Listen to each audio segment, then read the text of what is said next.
Yeah. What up, though? What up, though? What up, though? What's popping? What's happening? What's going on? You're back in the lab with your man, Marqnash. He is I am he. Another great episode of Breaking Beats, man. This gonna be a good one, y'all. This gonna be a good one. Finally. Back in the lab with your man, Marqnash. He is I am he. Another great episode of Breaking Beats, man. Sorry about that. Yeah, I was waiting for it to load up myself over here. Look, man, this gonna be a good one, man. Tyson Fury versus Dillian Whyte. We are one step closer, y'all, to heavyweight supremacy. Who is gonna win? Who's gonna win? We're gonna go through the tale of the tape. We're gonna open up the phone lines. We're gonna take some predictions. We're gonna see how did we finally get here after so long. What does this mean for us? Usyk versus Joshua? It's still on, baby. That rematch is on. I got a survey in the chat. We got a survey in the chat. I'm asking you guys, who's gonna win this fight and how? I spelled who wrong. Don't judge me. I was rushing trying to get this show ready for you guys.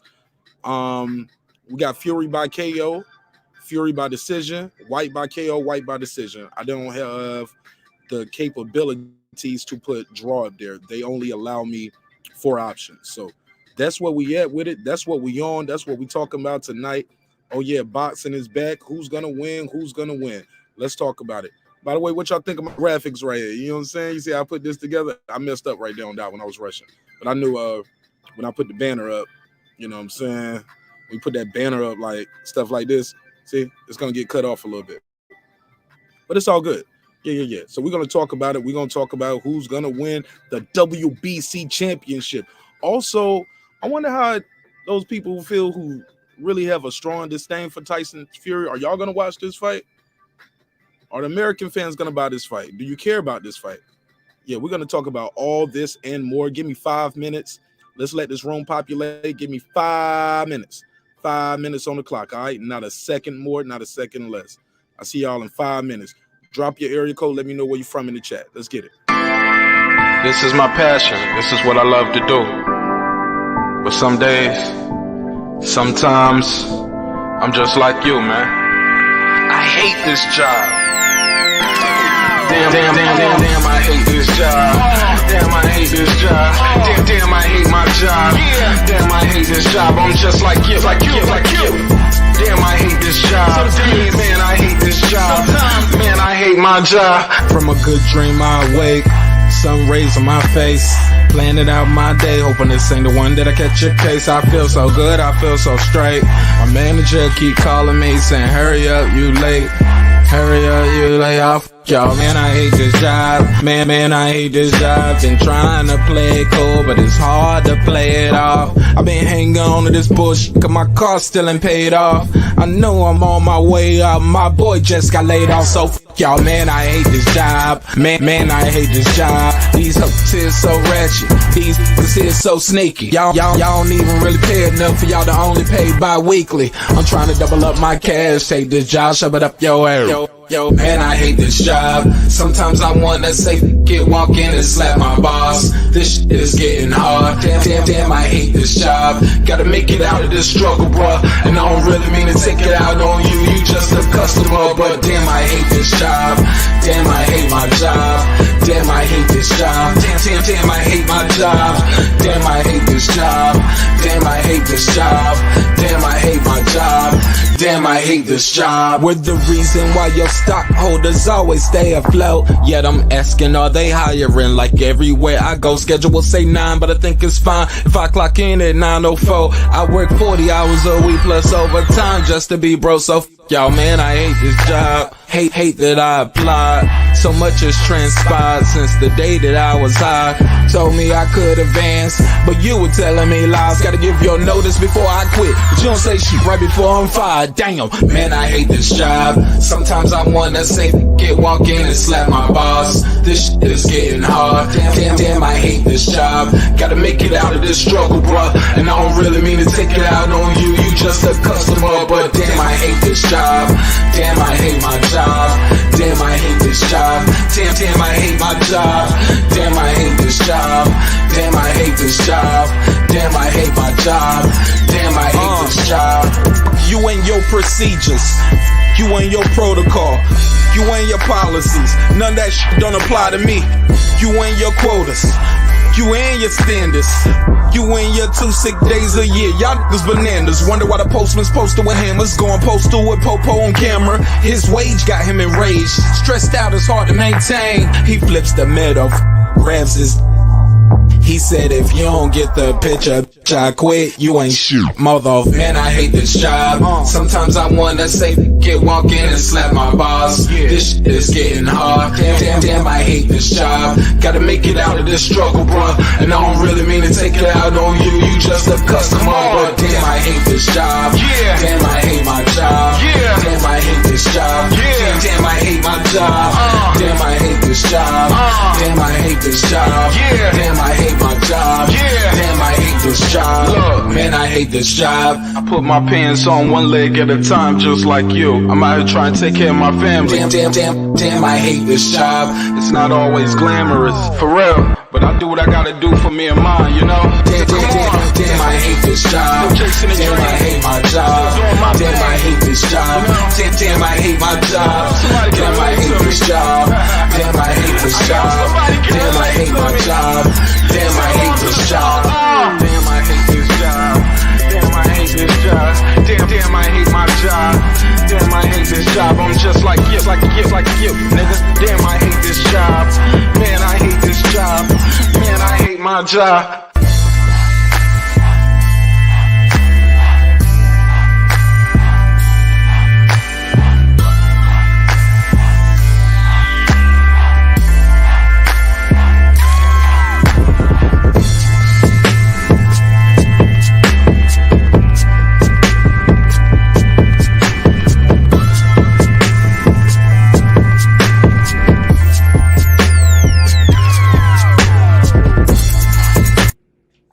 The views and opinions expressed in this program are those of the speakers, commentators, experts, and or the hosts. They do not explicitly nor necessarily reflect nor represent the channel's policy or the views held by the channel or broadcaster. The broadcaster or its channel cannot be held accountable for all or any views expressed during the program. Basically, if I didn't say it, don't come for me. You come for the person who said it. And please don't sue me for somebody else's words. With that said, let's start the show, motherfucker. This that squad sound.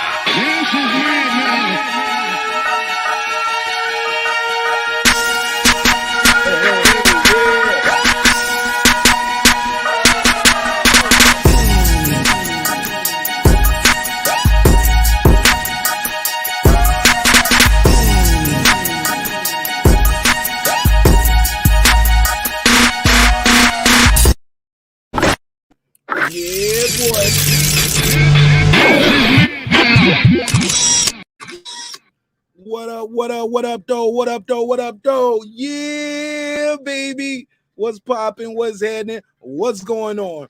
You're back in there with your man, marqnash. He is I am he. Another great episode of Breaking Beat. Yeah, man. You already know what we're going to do. We're going to break down the business, entertainment, art, technology, sports, and anything else you and I feel like talking about, baby. But you already know what we talking about. Y'all see the thumbnail. Y'all know what we on. Y'all know what we came to do. We talking about boxing tonight, baby. Yeah, boy, yeah. All the kids in the neighborhood say yay. Oh, man. We finally got one. Now, excuse me. Now, over the course of the last couple of days and weeks, a lot of your favorite YouTube daddies out there, your YouTube daddy, that's what I like to call them. A lot of those guys been telling you this fight was going to happen, that fight was going to happen. But the devil is a lie. Tyson Fury must finally face Dillian Whyte. Dillian Whyte, congratulations to Dillian Whyte. Everybody in the neighborhood say yay. Dillian Whyte finally going to get his shot. Oh, my God. Dillian Whyte is finally going to get a shot. He going to show us what we got. He going to show us what he got, excuse me. Man, I'm so excited for Dillian Whyte. First of all, what y'all think of my little graphics I put together right here? I'm getting a little bit better with these graphics, huh? I made my own teller to tape right here. Yeah, man, we getting a little bit better with these graphics. So make some noise for your man, marqnash. Let me see who's here early. Shout out to everybody who's here early. Shout out to my guy, Ty. What up, Ty? What up, though?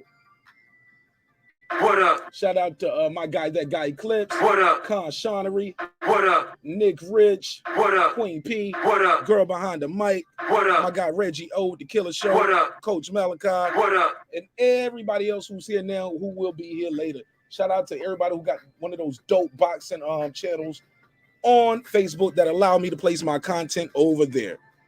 Man, let's talk about it. Let's see what they're saying in the chat. Shout out to Rodney Evans. What up, Mr. Evans? What up, though? What up? Oh, man. So we got a survey going in the chat. Let's start it off right. We got a survey in the chat. The survey in the chat, I'm asking you guys, who's going to win? Who's going to win and how? So far, Tyson Fury is taking a resounding lead. 67% of you guys think Tyson Fury is going to stop the body snatcher. Okay. We'll talk about it. Y'all know I'm going to open these phone lines up. Y'all going to smash them likes. Get the likes up for the young man, Marq Nash. Let's get them likes up. Now, we getting closer and closer to see who will stand and reign at the heavyweight level. Who's going to have heavyweight supremacy? So far, Usyk and the Gypsy King are leading the way. They're leading the way. Yep. They are leading the way. Now, Deontay Wilder, we don't know what's next slated for the former champion. Wish him nothing but the best. But he's out of here, man. Respectfully. AJ he gets one more chance. He gets one more chance to show us what he really got. Does he really got the heart of the lion? Does he got the heart of the warrior to go in there and get them damn belts back? Because just the thought of him taking step-aside money, oh no, the thought of him just taking or even having a conversation about step-aside money, respectfully, now, y'all know AJ is a ferocious dude. I would never do this in real life, but for entertainment purposes, AJ, hold this. You better not take no damn step-aside money. You better not take no step-aside money. Go in there and get your damn belts back. Let's go.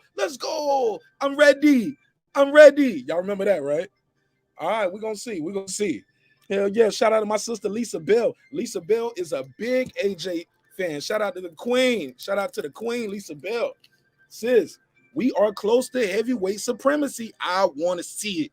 I got to see it. We got to talk about it. We're going to open the phone lines up. Going to open those phone lines up, and I ain't going to make y'all wait all night for it neither.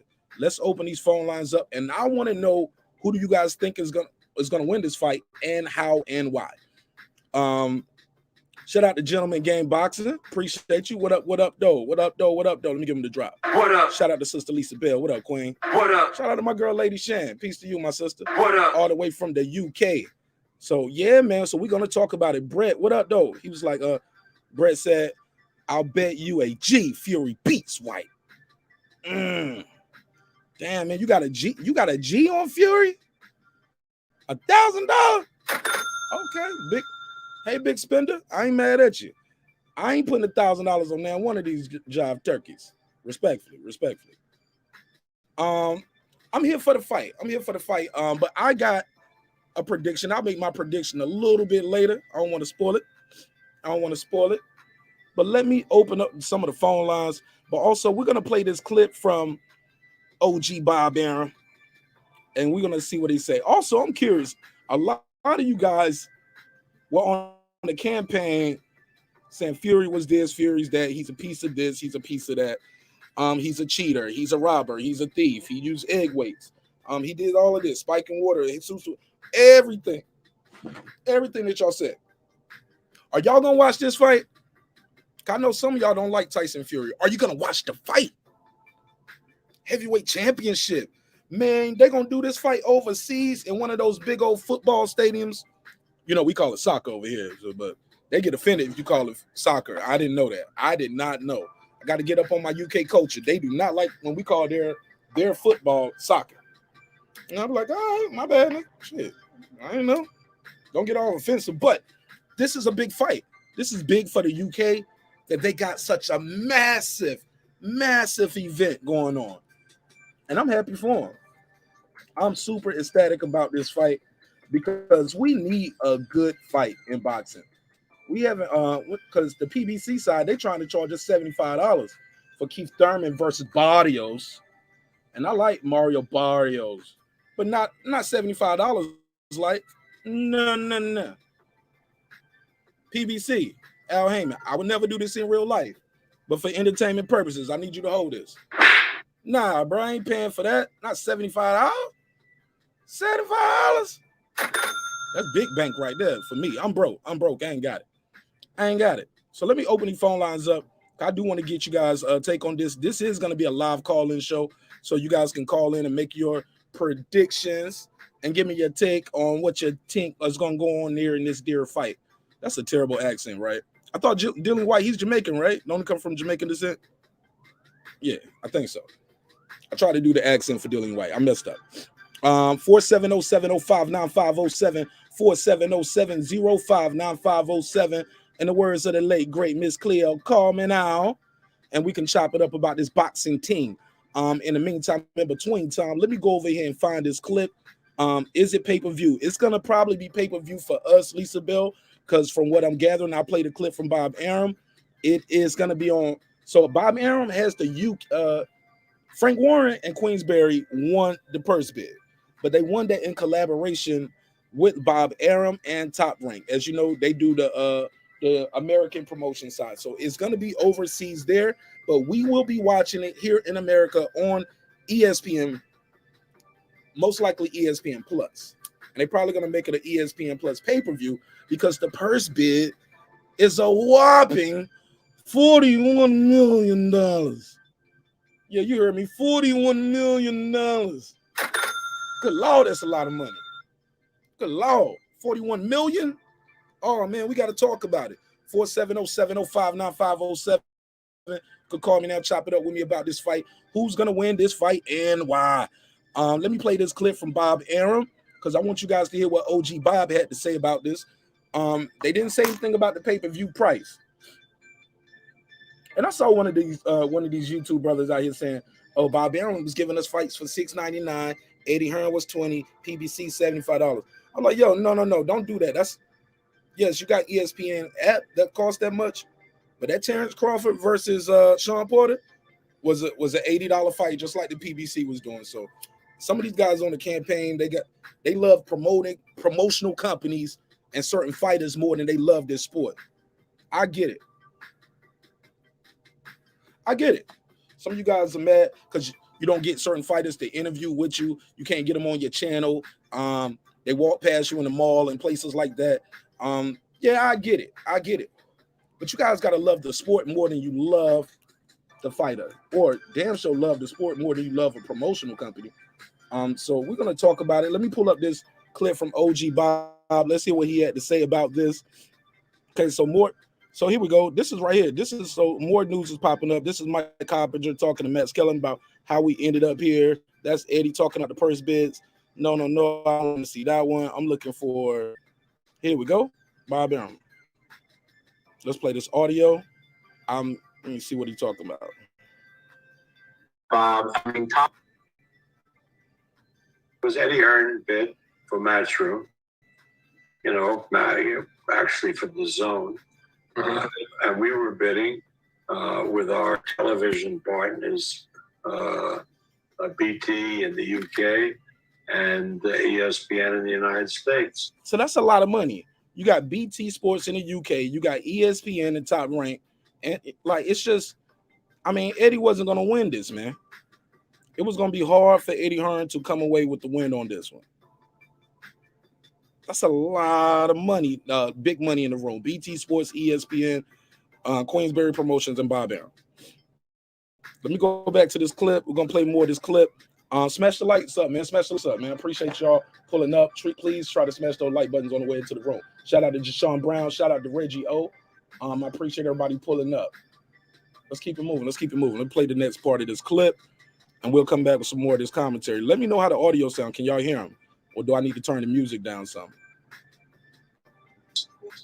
And Fury clearly wanted to do the fight with us because of his relationship both to BT and to ESPN, and win the bid.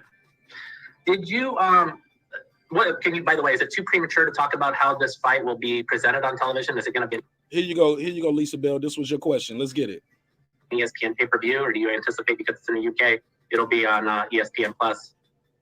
No. In the UK, it'll be on BT, and Sky is making its platform available. Be a massive fight. Wow. Pay-per-view in the UK. In the United States, ESPN will be the distributor, and it'll be on all platforms. Okay. In demand, DirecTV, Dish, and ESPN Plus. Damn, that's what Terrence Crawford was talking about. He's like, yo, y'all put these guys' fights everywhere. My fight is on the app, homie. Damn, Terrence. You heard Bob? Bob said this shit gonna be everywhere on the app, on Dish, on everywhere. So that means you're gonna pay for it.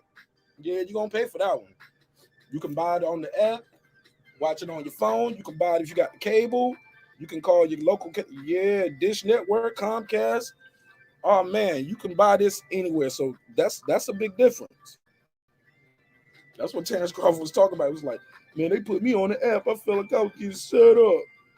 Probably was, homie, but it is what it is. And it's gonna be what it's gonna be. Shout out to Tyson Fury and Dillian Whyte. This is a large purse bid right here. She said, okay, I got ESPN Plus. It ain't gonna be free on ESPN Plus though. It's probably gonna be that ESPN Plus pay-per-view, just like Bud Crawford's fight was. Remember that? Like they was having undercards on regular ESPN, Lisa, and then they switch over to the app. I mean, you know what I'm saying? You go to ESPN, watch the undercard, then you switch to the app for the pay-per-view, and after the pay-per-view, you can go back to regular ESPN they were switching people back and forth like that. Y'all remember that? Oh shit, it's gonna be a pay-per-view in the afternoon. You right, Smoke, that's cool for me. That's cool for me. And y'all know us over here in the US, we're gonna be talking about that shit all night long. I mean, we got to get some rest on Friday night. Can't have a long free smoke the Friday before. Shout out to everybody pulling up. Shout out to my guy Smoke. 41 million is the purse bid, right? So I believe I got this clip right here. I pulled that up. How much Tyson Fury is supposed to make? I believe Tyson Fury is supposed to make about $31 million. From what I'm hearing, Tyson Fury is supposed to make about $31 million. 31 million. Good Lord, that's a lot of money. Shout out to the Gypsy King. Get your coin, King. Get your coin. Yeah.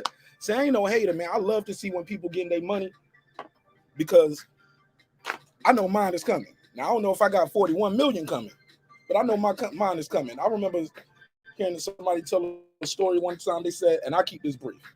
He said, I probably told this story on several times. There was a pastor at church, and he said, man, if I come down on the road, first row, and I give this first lady on the road a $100 bill, somebody all the way in the back gonna be mad, they're gonna be hating.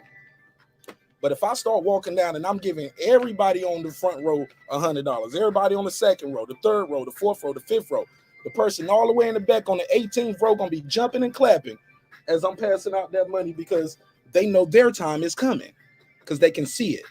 And I've never been no hater. I saw some guy there doing this video. I ain't gonna lie, I lied right there. I've been a hater before. Slap yourself, Mark. Yeah, I was a hater when I was young. Yeah. I used to hate a little bit.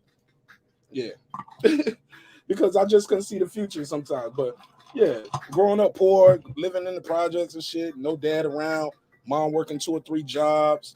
Yeah, man, it can make you a little disgruntled at life and like, why am I here? You know what I'm saying? But wow, $41 million? Damn. Shout out to my sister, girl behind the mic. What up, sis? Peace. Let me give it a drop. Shout out to you, sis. How you doing? How you feel? What's the deal? What up? $41 million.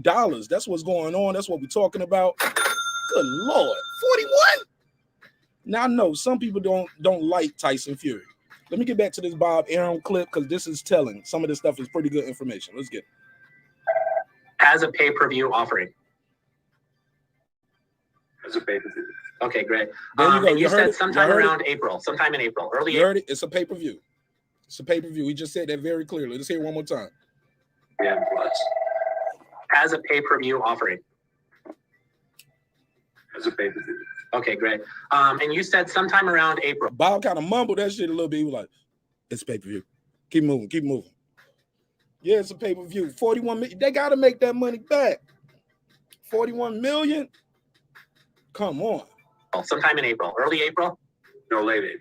Late April. Do you have a specific date in mind that you're eyeing? Yes, but I am not at liberty to reveal that date. That'll be announced next week, at a press conference. So next week, they're going to have a press conference, and we're going to finally get the date.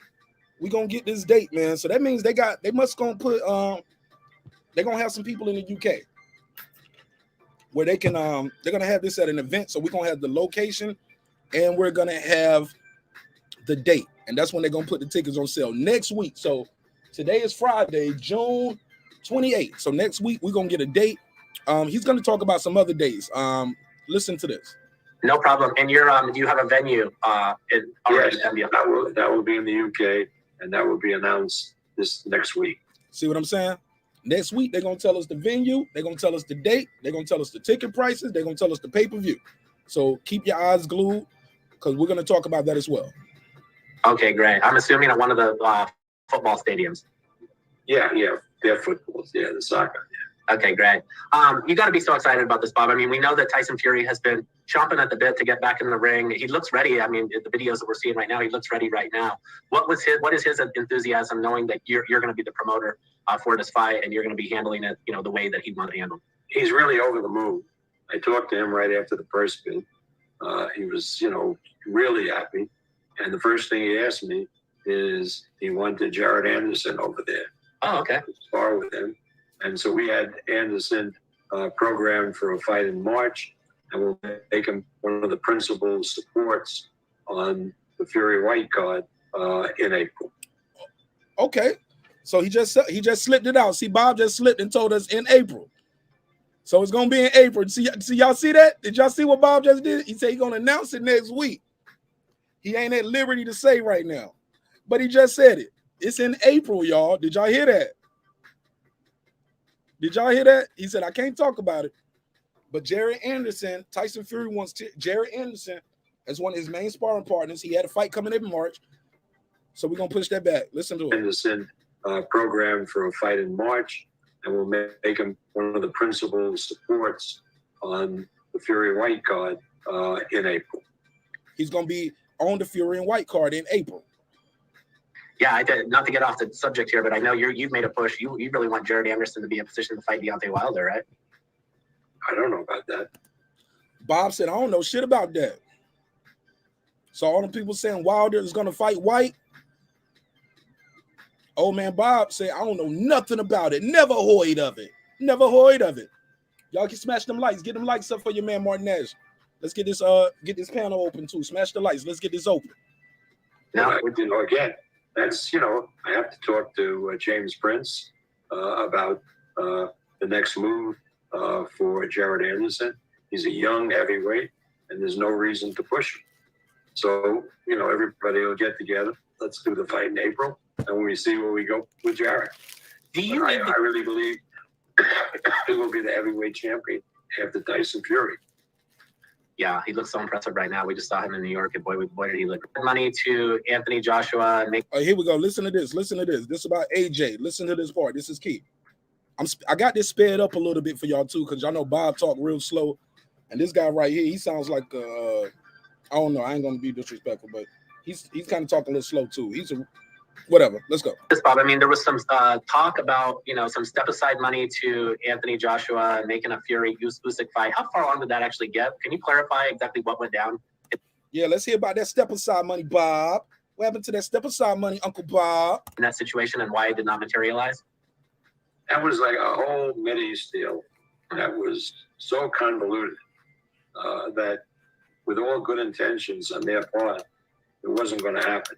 Because not only did they have to pay for a Usyk fight with Fury, but they had to pay step aside to Joshua, a huge amount, and step aside to Whyte for 2 fights.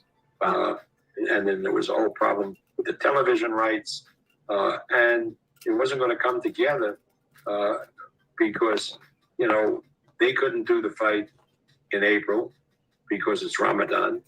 And so we were talking about at best doing the fight in June, and Tyson just got impatient with the whole thing. There you go. So Tyson Fury said, I ain't trying to wait around till no damn June.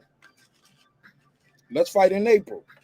Once again, Bob just told us the fight is in April, y'all. It's in April. So for the people saying, excuse me, it's going to be in May, it's going to be in June, Bob just said he talked to Tyson, and Tyson was impatient. Tyson ready to fight. So let's talk about it. Let's keep it moving. Yeah, deservedly so, I guess. Phone lines open too, 470-705-9507. Call me. Let me know what y'all think of this story. Let's go. No, the situation is did you ever have some? So now it goes back to Usyk Joshua. Did you have any conversations, or have you had any conversations with Eddie Hearn about when he's going to place that fight? Because it seems like they're also going to be ready to fight around the March-April timeframe. No, they're going to fight in June. Boom. Bob already know when they fighting. Usyk and AJ fighting in June. He said that real quick. No, they're fighting in June. They're fighting in June. Say what you want to say. Bob is a liar. He says this, say that. He sounds like he's very confident with what he's saying right here. Usyk, AJ for June. These guys fighting in April.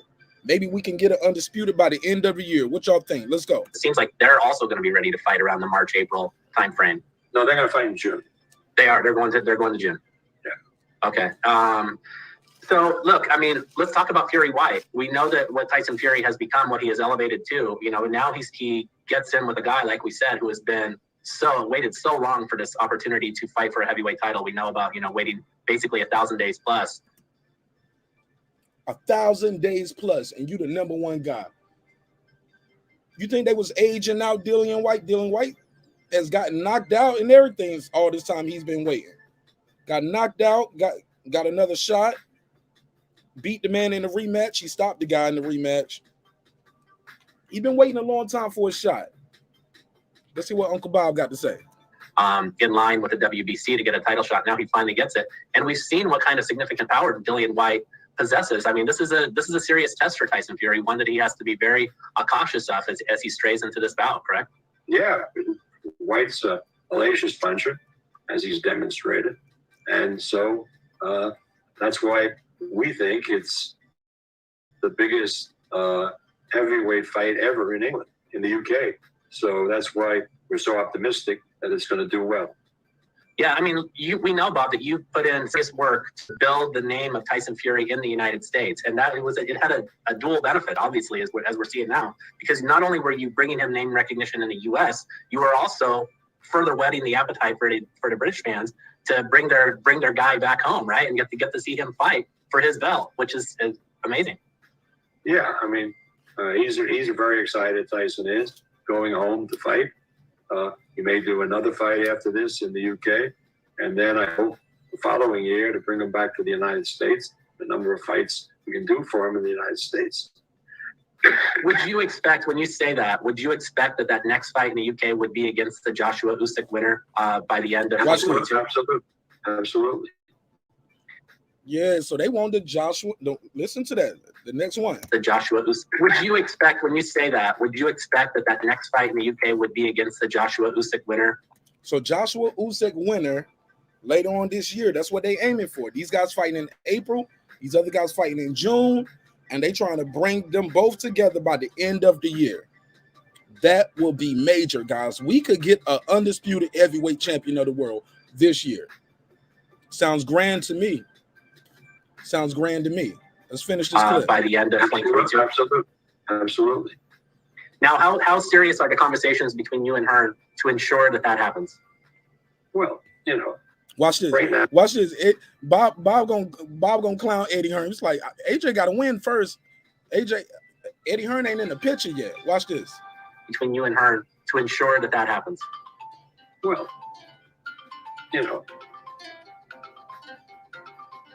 D-Ray, what up? What up, though? What's popping? What's happening?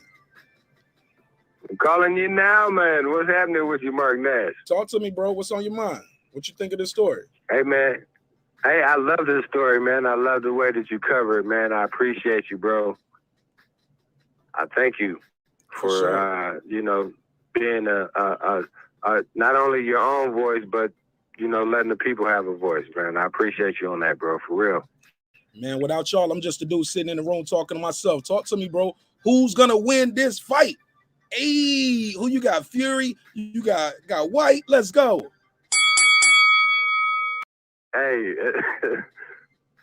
the way that they done messed the game up, man, I'm going with the white guy, bro. You going with what? I'm going with the white guy. You mean Dillian Whyte, the white guy, or you mean the Caucasian man, the white guy? Yeah. I mean, because we got two whites in here. We got the white guy and the white by name. I mean, some of these jokes just kind of write themselves. But go ahead. Which white guy you going for? You going for the black white guy or the white guy? That white guy. Okay. Hey, I'm going for that guy. Dylan, bro, I'm just saying that because it seems like he has no chance to win. He's the most unlikely heavyweight champion of all time, bro. Really? And over Andy Ruiz? No, Andy Ruiz was unlikely. What's that? Andy Ruiz was pretty unlikely to be champ, correct? Yeah.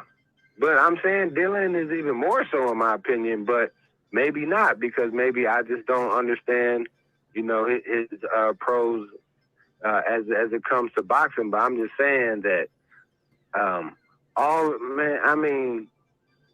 it's hard to compare like the past fighters to the present fighters when you get people like, you know, Dillian Whyte being able to get the championship. And, you know, now no disrespect to Luis, you know, but he was able to take advantage and become history, bro. You know what I mean? Where his name is going to be able to live on. So that's beautiful. And that's why I'm saying is that Dillian Whyte is my only hope to be able to have interest in boxing, man. It's a shame, bro. You know, like when the Klitschko's was running boxing, right. I really couldn't get into watching the heavyweights, you know, and that's what I'm saying. If it's gonna be Fury and Usyk for 5 years, you know, I might as well see how LeBron gonna end his career and Tom Brady or something like that, man. So, hey, look, you can't get mad at them, man. They won the fights. They win it. The UK has taken over heavyweight boxing. But here's the thing, and I'm gonna shut up and listen to you real quick. But Usyk, if he is the real deal like Holyfield, then I have no problem with what I'm saying. And if Tyson Fury is as big as the biggest guys of all time, I have no problem with that as well. You know what I mean? Because it's gonna be shown, man. But I just love that you covering the story, you know what I mean, and you coming with receipts and checking the fact checkers and with a comedy twist, bro. I love it. I appreciate it, man. I appreciate it. You got anything else you want to say, man, before we try to take some more calls? Hey, I just want to say subscribe, like, and share, man. I'm going to be calling back in, though, bro, because just keep it kicking, man. I appreciate you, bro. Thank you. You're more than welcome to call back anytime. God bless. Good call. Good call. Good call. If you want to call in 470-705-9507, 470-705-9507. Let's get these likes up to at least 50, man. And I really appreciate it. Really appreciate it. Let's get them likes up. Let me see what this survey is at, because we do have a survey going on in the chat. Shout out to everybody on Facebook. You guys cannot see the chat, or the survey. So I'll share it on the screen for you. Right now, we got a survey in the chat. I'm asking you guys who's going to win. Dillian Whyte by KO, Tyson Fury by KO, Dillian Whyte by decision, or Tyson Fury by decision. And so far, survey says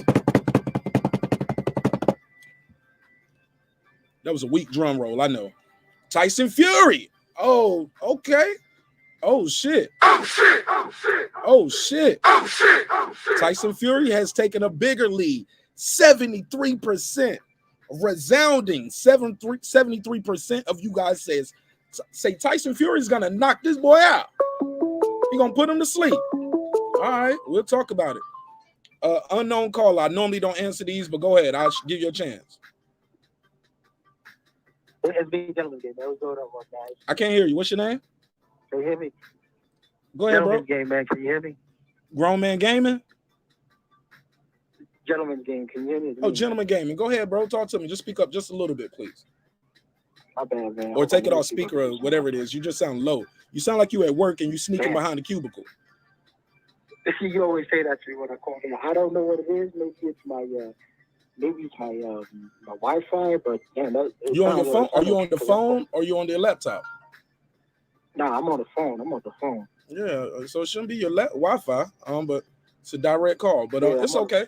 We'll work with what we got for a little bit. Go ahead. 2 minutes on the clock. Talk to me, man. What do you think of? Well,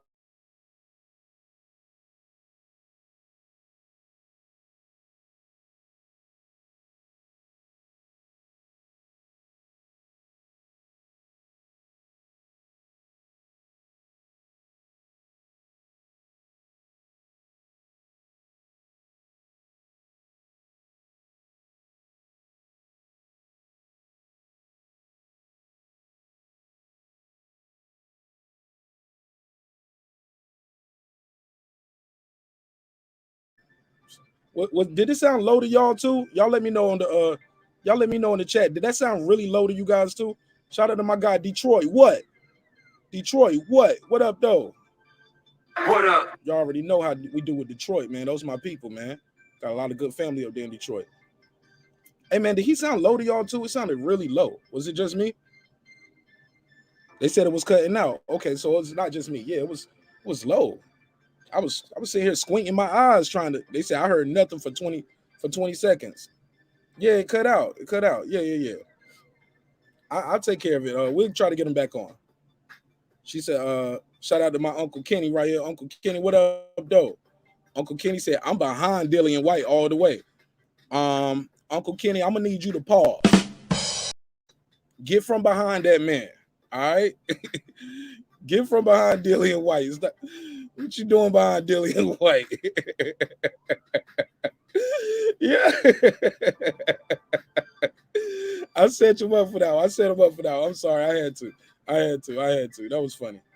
Okay. It was silent, Mark. I know what happened. I know what happened with that. That was me starting the clock and I didn't unmute my mic. But it just was really low. But the phone lines are open. If somebody else want to call in, chop it up with me about this fight, let me know what you think. Because here's the deal, and here's the real for real. For those who saying, I don't see Tyson Fury knocking him out, Tyson Fury just knocked out Wilder twice. That's a fact. Put a case on it if you disagree. No, he knocked that man out. Put him to sleep the second time. Now I get it. Some people gonna say, nah, he didn't knock him out. His corner stopped the fight. That counts, homie. That counts as a TKO. Counts as a loss. We're not gonna change the rules just because it's Tyson Fury. He said, I really don't know why that happens. Try it again, gentlemen's game. I appreciate your effort. I appreciate your support. I appreciate the support. Let me see what they saying in the chat. Oh, yeah, D-Ray caught that pause. He said, Kenny just want to give Wilder some support. White some support. I get it. That's why he getting behind him. You better get from behind him. Let me go to this next part of this story because there's so many other things we want to talk about with this story. But he said, yo, watch what Uncle Bob said. Let me see. We get the call now. Talk to me, man. Man, I'm pissed. I can't hear me, man. I'm pissed. I don't know what's going on. If it's my network. Do you got it on speaker or regular? I got full bars, man. Now I said, do you got it on speaker phone or do you got the phone to your ear? Or you got it on Bluetooth or Wi-Fi? I got the phone to my ear, man. And I just took it off Wi-Fi too. Okay. I don't know what's going on. Well, you good now. We can hear you loud and clear. Go ahead, talk to me. All right, here we go, man. All right, so let's get some facts, right? Wilder is limited with skill, correct? That's who Wilder is, but he does have that knockout power. Wilder came in overweight with Tyson Fury. Believe it or not, I think that Tyson Fury that fought this Wilder looked extremely beautiful to me, honestly. You can't. People say, "Oh, wow, Tyson Fury's gonna knock out Dillian Whyte." I don't see that happening, man. Listen, the reason I say that is because you have to look at it. Dillian Whyte is the guy that will literally he'll literally go blow for blow with you, you know. And when did we ever see Tyson Fury go for blow, like literally, like go for broke? He's trading blows back and forth with the opponent. Like we've never seen him do that. Never. Like his thing is, I'm gonna grab you and I'm gonna hold on to you, and that's it. Now, Dillian Whyte, who's a good inside fighter, believes he's gonna go to Tyson Fury's body, and he's gonna win from there. And I believe Tyson Fury is gonna be back. He's gonna be backing up Tyson Fury, probably I'll say 50% of it, just because of how he fights. And I don't believe Dillian Whyte is supposed to get knocked out because he's been knocked out before. He's been knocked out plenty of times. He's the guy that just goes back in there and does it again. So if people are saying, "Oh, he's gonna get beat by Fury," I really can't see that. I think it's a 50% chance either fighter beating one another. So that's my take on that, man. So you got this as a 50-50 fight. I think it's a 50-50 fight, man. I just don't see Fury. Like I said, the few that fought this Wilder looked extremely beatable. I mean, Wilder looked tired. Those are facts. And he gained weight, which that's not his normal weight. And Dillian Whyte is literally like a 250, maybe even more. Like his weight is like around 250, 245. So he's definitely a heavy set dude. So it's more like I think Tyson Fury is going to be having way more problems, and people are going to be wondering, oh, why is Tyson Fury looking like that? Dillian Whyte's going to make him look weird, just like Otto Wallin made him look weird. It's going to look weird, and people are going to start to guess, like, damn, I think Tyson Fury just, he ain't that good either. He just looked good beating Deontay Wilder. And I've said it over and over again. If Wilder had decent amount of skill, I think he would have beaten Tyson Fury. But he doesn't have the skill set. He doesn't have the combinations. He doesn't have none of it. Okay. Now we have a guy like Dillian Whyte that's going against Tyson Fury, who has all those combinations, has power to push Tyson back. He knows how to go to the body. He knows how to use a jab. He knows how to fight on the inside. And he's actually been pushing him. I think it's going to be a different game. Okay. Well, I'm gonna say this, man. I don't know what Dillian Whyte done showed you, or I mean, what Tyson Fury done showed you other than Vic. Go ahead. What happened? I want to say this: Dillian Whyte and Tyson Fury, man. I don't really see this too much as 50-50 like you, my brother, and I ain't even gonna hold you, cause you said Otto Wallin had Tyson Fury looking funny. I don't know what you saw like that. I mean, it was a rugged. He had a good cut on his eye. He was dealing with a cut all night. But let's keep it 1,000. Let's keep it 1,000,000,000. I think Alexander Povetkin had Dillian Whyte laid on the floor, full spread eagle, swinging at the air, knocked him out. He slipped the jab. I was quiet while you was talking for 2 minutes, bro. Let me get this off. Let me get this off. He knocked him out, bro. We seen him lose recently. He done took some damage. But go ahead, and then I gotta take another call. In other words, I say Dillian Whyte's kryptonite is an uppercut, and I'm gonna keep saying Povetkin is. Listen, the guy is smart. That was a short ass uppercut, and that really hurt. Oh, you ain't got to explain the knockout to me, brother. I was there. I saw that. We saw that. Yeah, so we ain't got to relive it. But I'm just telling you, those uppercuts that got him knocked out, those the uppercuts Tyson Fury was hitting Deontay Wilder with all night. And this guy, Povetkin, is over the hill compared to Tyson Fury. These guys the same age, 33 years old. Huh? But I gotta say, Tyson Fury is not as fast as Povetkin. So I don't. Oh man, you tripping, man. Let me get you out of here. You tripping, man. You said Tyson Fury isn't as fast. Man, Tyson Fury got fast hands and fast feet for a heavyweight. Good head movement, lateral movement. Man, hold this for me, bro. Respectfully. Okay. Nah. I'll come back with it. What is time? I think what it is. All right, let me take my next call, gentlemen. Gang, you got anything you want to plug and promote? No, that's it, man. Thank you. Like and subscribe, man. Man, thank you so much. Welcome back. Anytime, anytime. Shout out to my guy, Gentleman's Game. I see him in the chat. My brother. Oh my God. He said Tyson Fury is slower than Alexander Povetkin. Man, Tyson Fury is fast for a heavyweight. Y'all keep sleeping on Fury. I know, I get it. He beat Deontay Wilder. He beat your King. I get it. I get it.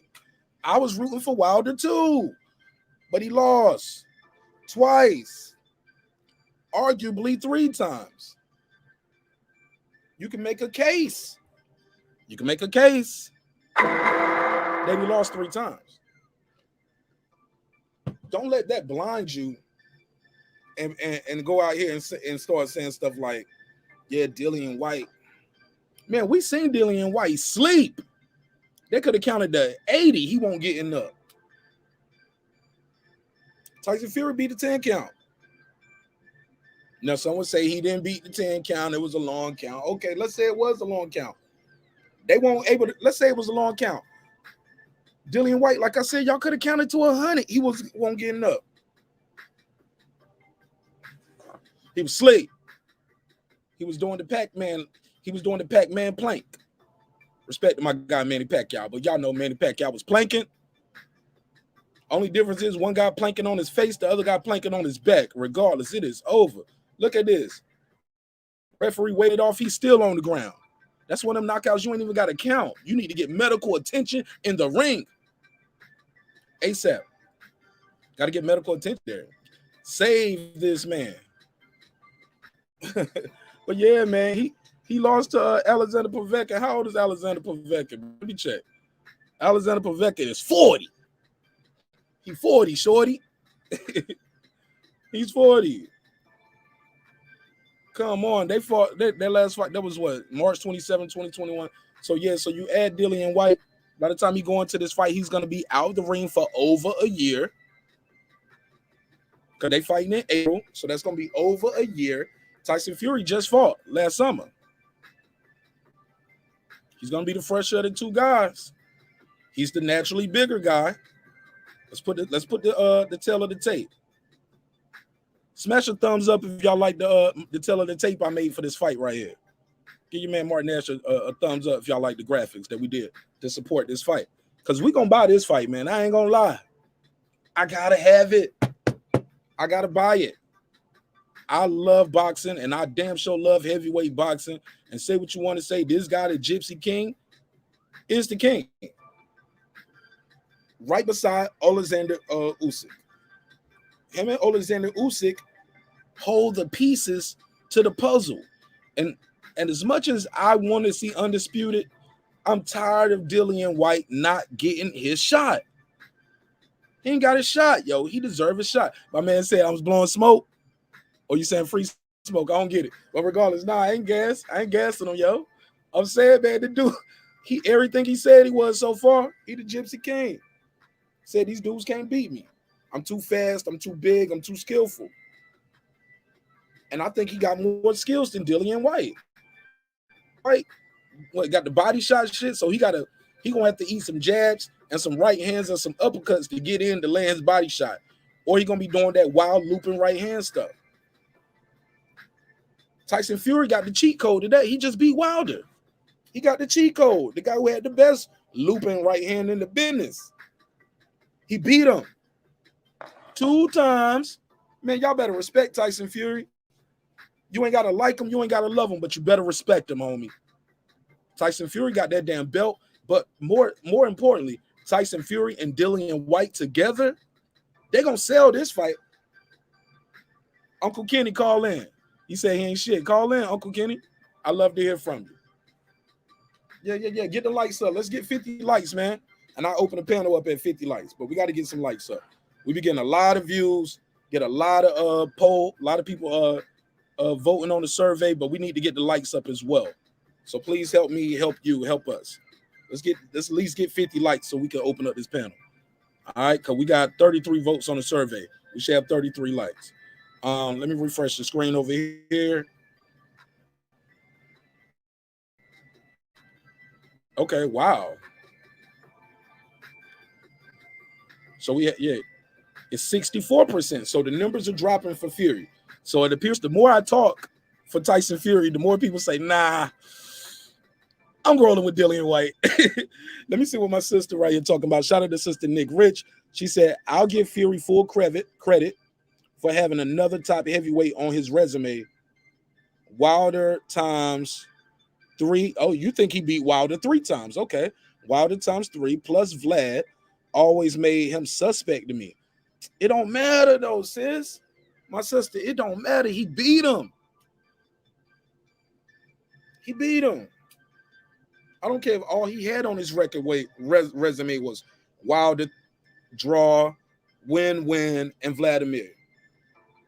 You got to give him credit, full credit. And the money he made off of them last 2 Wilder fights, oh, he can retire. He ain't even got to get out here and do this unless he just got a contractual obligation. But got to give him full credit. Got to give him full credit. Shout out to my guy, Megazar. He said, what up? Said, salute to marqnash, salute to the chat. What up, my brother? How you feel? What's the deal? What up? What's the deal? What up? Man, we got to talk about this boxing thing, man. Let me go to this next clip, and I want you guys to hear this audio. I'll play this audio from another thing that I saw here. But, oh, yeah, I ain't even finished the Bob Arum piece. Let me finish playing this part. The conversations between you and her to ensure that happens. Well, right now, if Usyk beats Joshua again, Hearn has nothing to say about it, right? Right. It's only if Joshua beats Usyk that Hearn is back in the picture. So there's no reason to talk to Hearn about that fight at the end of the year. I talk instead to Egas about that fight, and it'll all be done in-house. Yeah, well, let me ask you this. I mean, who are you rooting for then in the Joshua Usyk rematch? Is there a question? Yes. Well, look, I mean, let's be honest, Bob. I mean, Top Rank has had its feet held to the fire sometimes by some of my peers about, Top Rank can be cheap at points. How good does it feel to sort of step up in this moment and say, look, when it comes to the heavyweight title, we put our money where our mouth is. Look who's staging this fight. Let's hear it. Did you hear what he just told Bob to his face? He was like, word on the street, you're a broke ass nigga. But I heard you put up some money for this one. Listen to what Bob said. Well, I don't want to take the credit, all the credit. I mean, Frank and George of Queensberry had a lot to do it.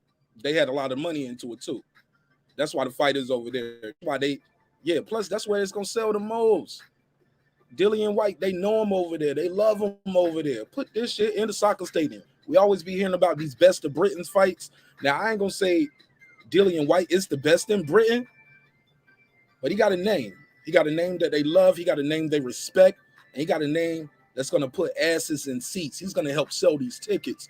He always out here running around telling people, I dropped Tyson Fury in sparring. I made him cry. Let's hear it. And then we're going to play some more. ESPN, have a good one. BT, we were able to muster all the guns, and we were able to make a bid like we made to get this fight done. Great. Congratulations. It has to feel good. I know it's a big day for you on Friday in Las Vegas at the Top Rank office. Bob, enjoy your weekend. Thank you so much for coming on Fight Hype with us. All right. Nice being. All right. So that was one of these stories. Now I got another clip that we got to play. This is this Dillian Whyte? Is this the one with Dillian Whyte talking to shit? No, this Dillian Whyte talking to shit. Is this it? Hold up. No. Tyson Fury laughing at Eddie Hearn. Yo, he wilding right here. Let me see this one. I can't wait to punch Dillian Whyte's face right in, mate. I'm going to give him the best eye that he's ever had in his life, boy. Dillian Whyte, because you're getting annihilated, bum. Fits in the gym. I couldn't be any happier, boys and girls. Oh, in a very good mood. For very, very lots of reasons. That's all I got to say is,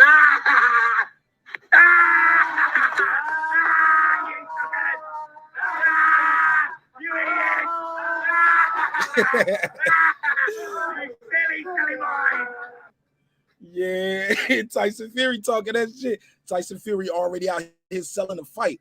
See, that's what I'm saying, man. Say what you want to about guys need to promote themselves. Some shit you can't teach. Some people just got the gift of gab. Tyson Fury is a self-starter, man. He's a self-starter. He's that you just wind him up, tell him what, and just wind him up and just point him in the right direction. And Tyson Fury gonna do the rest. Oh yeah, the Gypsy King gonna sell the fight, yo. You ain't gotta like him, you ain't gotta love him, but the guy goes in there and he does his damn job. Now I want to know how many of y'all gonna buy this fight. Who in the chat? Yeah. You childish as hell up there. White going to bitch slap his ass. Call in, Uncle Kenny. Call me 470-705-9507. Talking about he gonna slap him. We gonna see. Con Shonery said that guy put together the animation of Fury versus Wilder. Is one of the funniest things. Oh man, I gotta see it. Reggie said he's gonna buy it. He's gonna buy it. I'm gonna buy it too. Yo, and according to what Bob Arum just said, we got Jared Big Baby Anderson on the undercard. Yeah, that's what I'm talking about. I'm all for that. Y'all know your man marqnash. I'm here for that. He said, case in point, now White loses. You're flipping already. Who? I thought he said, I didn't know he had said White was gonna win. He said he's gonna buy it. Let me see what else they talking about. Yeah, somebody said I do like Fury shit talking. Somebody said I need one lucky shot. Who needs one lucky shot? I'm sure White loses, but just one lucky shot. I don't know. We'll talk about it.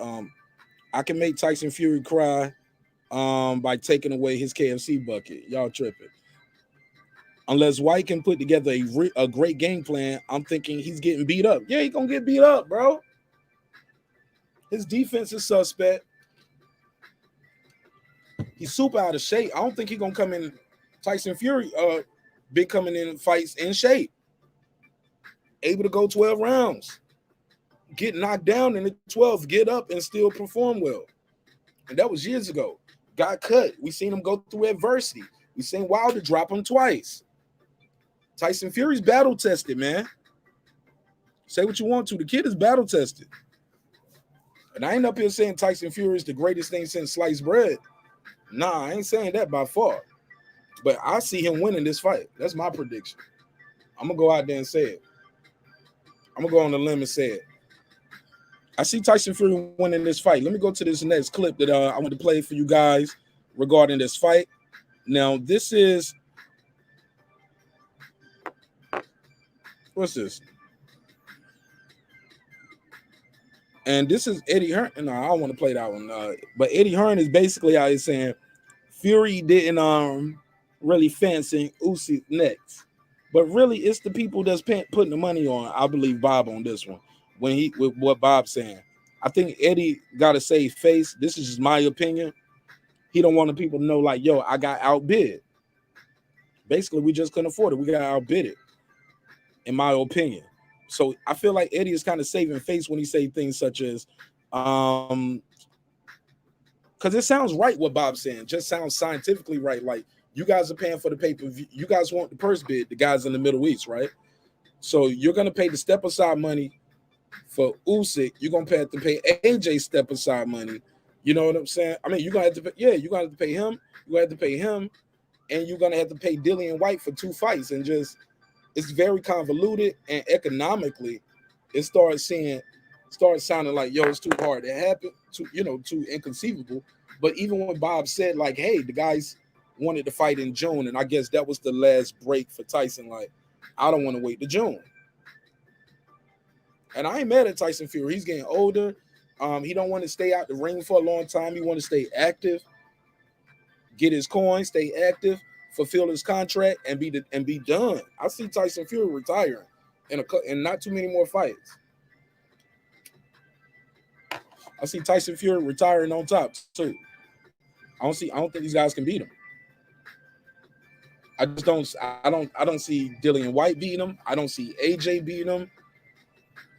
And I don't see Usyk beating him. I just don't see it. Not right now. Not what I saw. Like the inside game, the outside game. He got lateral movement. That's why the first fight with Wilder was a draw, because he used the wrong game plan. His daddy told him, hey, now you don't need to get lighter and be moving around. No, you need to get a little bit heavier and step right to this guy. Walk him back. His daddy had the right game plan. Sugar Hill had the right game plan. Push him back, push him back, push him back. And that little thing he does where he swipe your hand away to land the right hand, kind of like how Maceo does. He kind of throws a left hook to kind of blind you, but also knock your hands down, and then he just splits the guard, goes straight with a nice right straight. Tyson Fury got a lot of tools in the toolbox. I don't know what y'all be saying. Tyson Fury got a left hook. He got a good jab. He got lateral movement. He can land the right hand as a right hand. He can loop it around your guard. If you try to do that high guard shit, Wilder had the high guard up. Tyson Fury was looping the hand around. He can split the guard with a straight right. He does the uppercuts. He knows the little dirty tricks where he'll hold your head down with the left hand and then shoot an uppercut with the right. Or he'll clinch you, hold your head down with the right hand. The referee saying, let him go. And as he letting you go, he shoots the left uppercut. Say what you want to. Tyson Fury is very deliberate and very skilled. And he's very precise with his punches. The body shots, the head shots. He's sneaky. Some of those shots kind of go behind the ear. Some, as you bend down, it'll hit you on the back of the head a little bit. But that's on you. The ref ain't going to call that behind the head because you got out of position as you was bending down. But he'll still arc the shot. I mean, it ain't illegal unless the ref call it, what I was told. So, I know some people out there like, oh, no, not you, marqnash. You a Tyson Fury fan? I'm a boxing fan, homie. I see what he's doing in there. I see it. The technique, the lateral movement for a guy that size, 6'9", 280, peppering you with the jab all night. Then he'll stop, plant that shit, pop, pop, and then get back on the wheels. And don't get stunned by it. Oh, now he gonna step towards you now. Don't let him think you hurt. Oh man, the boy is good, man. He got the skills, man. Get them likes up. Smash the likes for your man marqnash. Let me go to this next clip. This is where we at with it. This Dillian Whyte responded to Tyson Fury's rant. Let's hear some of this.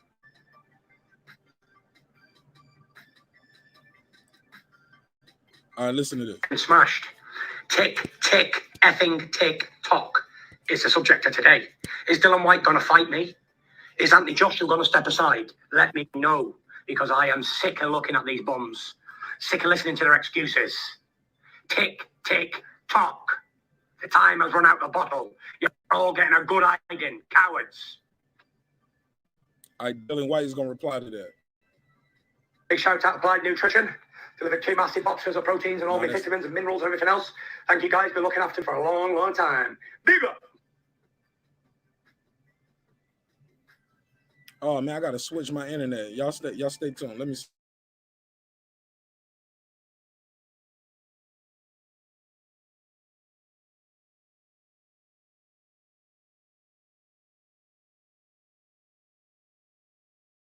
Break me wrong. Get to fucking fighting. You Here we go. This Dillian Whyte. massive boxes of protein. Thank you guys. Been looking after me for a long, long time. Big up. This Dillian Whyte. Oh, he ain't even saying nothing. He just got some words on the screen. What'd he say? He said, all I want to do is go to war with the best. Gypsy King, Anthony Joshua, Eddie Hearn. Fuck all this, he said, she said, bullshit. All right, let me put the screenshot of that on the screen. So this is what Dillian Whyte got to say. I'll put that on the screen. So damn, he don't even say nothing? That's lame. Come on, Dillian Whyte, say something. I hope he don't go in there like this for the fight, not trying to say nothing. This is what he just put this out. I'll put the picture up. Don't want to fight. So if you can break me wrong, get to fucking fighting. You pair of cowards. You're all cowards. You're all bum dossers. Either fight or do one. You pack of wet lettuces. I'm just going to keep videoing until one of these cowards decide to fight. You're all cowards. Let's go. Shithouse bums. Let's I go. don't care who I fight. AJ, Usyk, Dillian Whyte. Let's go. Or any of them. Fight me. are the best man that's ever lived. These are all coward bum He doctors. said the best to ever live. Oh shit. Tyson Fury think he better than Ali. Hold up. Tyson Fury, don't drink the Kool-Aid, brother. Hold up, baby. Oh shit. Gotta slow down, baby. You tripping, baby. You're losing it, son. I get it, though. I get it. He got to believe that. You got to go in there believing that. Because if you don't believe it, that's the day you'll lose. Annihilate the lawyers and destroy us. Submit us. Tap you bitches out. Okay. Yeah, so yeah, Tyson Fury talking that talk. Fury. This is Mike Coppinger. Some call him Mike Cappinger, and Max Kellerman talking about this fight. Let's hear what they got to say. Fury owes Dillian Whyte a fight. He's the WBC's mandatory. Tyson Fury owes Dillian Whyte a fight. He's the WBC's mandatory challenger. And then, of course, Usyk owes Joshua a rematch as part of the rematch clause for when Usyk beat Joshua in September. So, behind the scenes, they were trying to make a step-aside deal. And I was told that there actually was an agreement in principle for both Dillian Whyte and Anthony Joshua to take big bags of money to basically step aside and allow Fury and Usyk to proceed with an undisputed heavyweight title fight in June in Saudi Arabia. But I'm told at the last minute, at the 11th hour, that parties involved attempted to renegotiate, get a little more money, and then the deal fell apart. So now we're going to have Tyson Fury and Dillian Whyte. Oh, okay. So he said somebody else wanted more money at the last minute. Uh-oh. Nothing wrong with that. And we thought, from what we heard, it was AJ.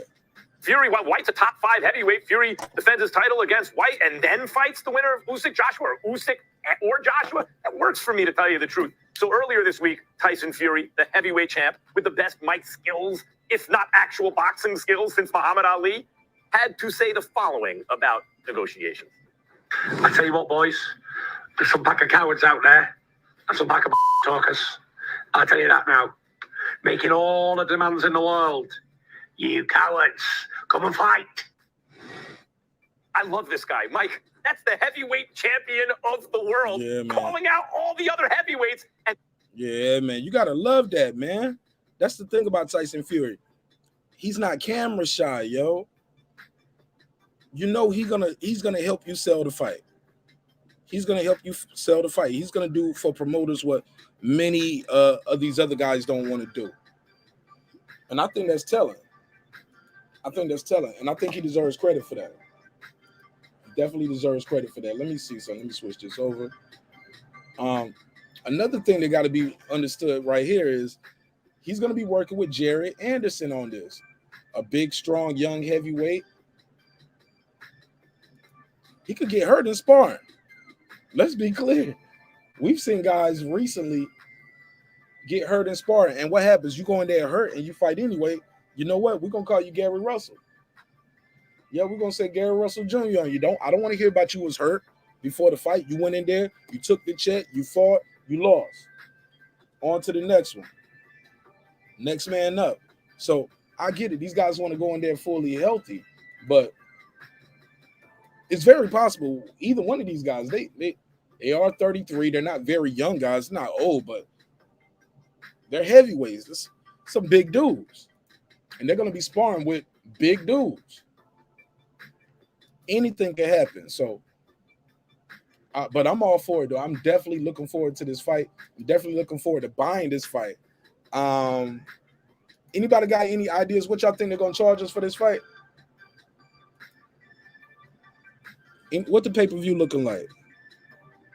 Lady Shan, she said, I hope White smash Fury up. What? Yeah, I get it. Yes, he's the underdog, but I can't stand Fury. Man, you better take your emotions out of this. Ain't no emotions in boxing. Ain't no emotions. You won or you lost. That's it. Thou shalt not fanboy for any fighter. Ain't that right? That's the code, right? Got to stick to the script. Nah, man. I don't care who wins. I ain't got no dog in this fight. I just don't want to see no robbery. I don't want to see nobody lay down. I don't want to see no robbery. I don't want to see nobody take no dive. I don't want to see anybody. Yeah, that's my biggest thing. I don't want to see no robbery. I don't want to see nobody take no dive. And I don't expect either of the two with these two guys. I don't expect either of the two. What time is it, man? Because all right, look, this is what I do. I'll open the phone lines up, make sure, okay, the phone lines are still up. Let me go to this next story, and then, yeah, we can land the plane on this one, man. We got to talk about some of this stuff. We got to talk about it because this is not the last time we're going to hear of this. Let's say, let me go back to it. Where's that other one at? Oh, this is what Eddie had to say. Let me put Eddie on the screen. Put Eddie on the script on the screen. Let's talk about it. Eddie, how you doing? Doing well, thank you. There's a lot of people up there to try and remember. As I get a little bit older, Danny, sometimes the memory is not quite as good. But it's a bit worrying at just 42. But, you know, have to go for everyone. Remember their records, remember who they're fighting. And Sunday night, February 27th, 02, it's a good fight at Cody Sisley. It's a proper fight. And I know we're chasing unifications, but this is 2 elite cruiserweights and a great card as well. You got Galal, your fight, Olympic gold medalist, of course, making his debut on the show. You mentioned up there he's going to be fighting for a title in his first fight. You spoke to Maurizio Suleiman last night. When you spoke to him, did you also talk about the purse bids that are due tomorrow? Nice segue there. No, only because, obviously, we know the purse bids were postponed yesterday. He made it clear to everyone that they now take place on Friday, which I actually expect them to do this time for the first time. So, no, nothing about that. Just about, obviously, when you've got a young fighter turning professional, we've had to speak to the British Boxing Board of Control. Say, look, I want to do something different with Galal.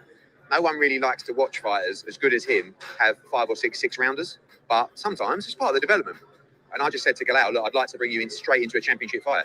I had to speak to Robert Smith to convince him to allow that. And obviously he knows how good Galal is. Then I wanted to speak to Maurizio to allow that. So Galal's debut, Feb 27th, will be 10 rounds for a champion. The last time I can remember someone doing something similar was Vasily Lomachenko. Do you compare them in terms of their talent and potential? I mean, look, talent-wise, yes, I do. But in terms of depth of amateur fights, Lomachenko had, 400 amateur fights? So, but look, Olympic gold medalist. And Galal is an unbelievable talent. And I just feel that there's no reason, if he can do the rounds, why he shouldn't be going through those opponents. I don't expect him to fight for a world title in his second fight. But, you know, he got beat, didn't he, Lomachenko, in his second fight doing that. So, but I do expect him to fight for a world title a lot sooner than most. And going back to the purse bids for a second, have you put your bid in? No, you don't put your bid in until tomorrow, till the purse bid. So we paid our deposit, and we have to pay 10% of the bid as well tomorrow, which is damn. Chunky. Luckily, we got plenty of it. So, whoa. I mean, you know, I've got to ask another. Look, you see what I'm saying? Eddie be talking that shit, yo. Eddie heard me talking that money talk. He was like, we got plenty of it. Eddie said, let me rewind Eddie a little bit. Eddie the one of those rich dudes that talk to you, sound frustrated about how much something costs, but then be like, well, fuck it, I got it though. Just flexing. Eddie heard me flexing. He's a flexer, yeah.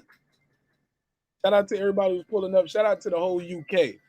Lady Shan, check your email. To allow that. So Galal's debut, Feb 27th, will be 10 rounds for a championship. The last time I can remember someone doing something similar was Vasily Lomachenko. Do you compare them in terms of their talent and potential? Hold on, let me go back. Talent-wise, yes, I had to speak to Robert Smith. Said to Galal, look, I'd like to bring you in straight into a championship fight.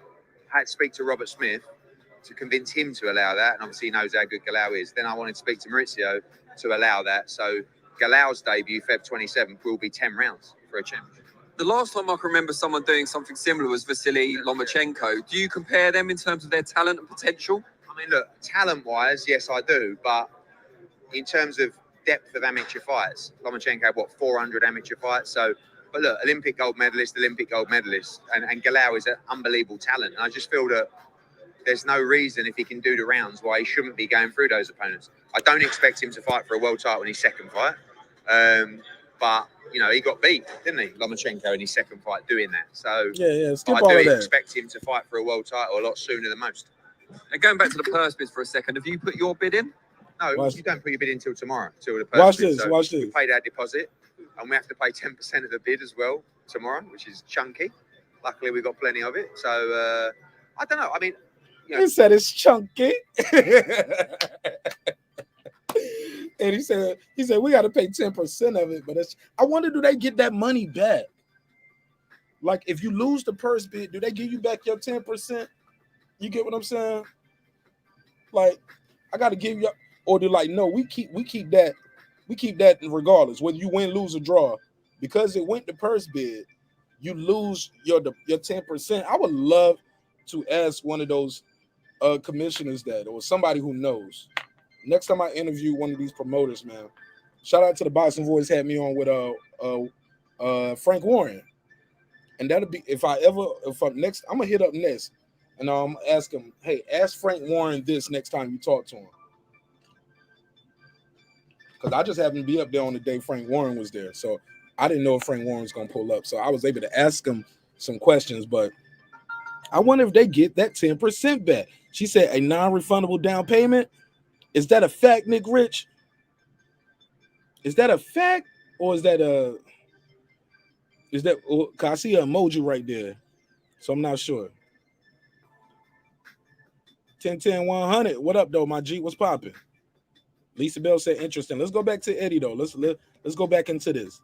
Y'all like to do these interview breakdowns, yo. I love to listen to them and break them down. Let's go. I've got to ask another question. So our purse bid's definitely happening tomorrow.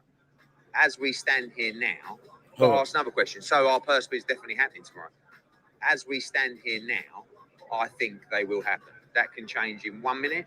That can change in tonight, tomorrow morning. That can change 1 minute before the purse bid tomorrow. The WBC actually called it the final extension. I don't know how much we believe that, but because sometimes, that final extension would be because another deal was reached or another plan. So, there won't be another delay, I don't think, by people going, oh, can we have a bit more time? It will either be a deal has been reached to do this, or we'll proceed with purse bids. So, and right now, I do not believe that a deal between Fury and Whyte will necessarily be reached. But, it's been well documented, this idea, and you've got 4 fighters in this mix. You've got AJ, Dillian Whyte, Usyk, and Tyson Fury. Fury is really the one. I mean, he's the king of contradictions. 1 minute AJ's a coward because he's not stepping aside. Next thing, he's the worst businessman in the world he's a coward because he is stepping aside. Next minute, he's the worst businessman in the world because he's not stepped aside. Right. You can't have it both ways. Like, I know some of these guys don't like AJ, and I get it, but you can't have it both ways. Is he holding up the division by not stepping aside, or do y'all want him to step aside? You can't have it both ways, though, fellas. Like, let's keep it a buck. Let's keep it a thou wow, as the kids say, right? Damn, I missed the call. Okay, sorry, caller. I'm sorry, caller. I didn't even hear it ring. But it looked like it rang on my device and not on the show. So if you want to call back, you're welcome to call back. 470-705-9507, 470-705-9507. So you're welcome to call back. All right, let's get back to it. Shout out to everybody who's commenting on that Jay-Z and Nas post. People are commenting on that in real time. Shout out to Marlon Varnell. He said Nas is better than Jay-Z. All right, let's get back to boxing. Let's go. The truth is that for the whole model to work, really, Fury would have to go straight into an Usyk fight, and he didn't want to do it. He didn't want to fight for the undisputed fight next. He wanted to have a run out in March, bizarrely. So that's what's held the whole thing up. There's no long-form contracts agreed with AJ and all this kind of stuff. There's been some aggressive approaches from people with a plan that if everything matches up in an agreement, we would definitely be willing to look at from our side. I think that's something I would propose to Anthony Joshua, but it's irrelevant because, Fury was the one who really, quite frankly, didn't really fancy fighting Alexander Usyk straight off the bat next. He wanted to have a warm-up in March. Now he's turned around and said, no, I'll fight Dillian Whyte. So right now, that's what's happening. And again, that could change. But as we stand here right now, that's what we expect. If you had to predict, who would you say will be the next opponents for Tyson Fury and for Usyk? I think if you're a betting man, I would say Dillian Whyte and Anthony Joshua. But again, the problem is you're not talking about one person. You're talking about 4 people who have all got to agree on the same thing. And everybody's open to a discussion, but we've run out of time. So now, like I said, if there's no more delays, some other idea or deal has to be reached in the next 24 hours or it'll go to bids. Yeah, and it went to pits. It definitely went to pits, man. And they lost it.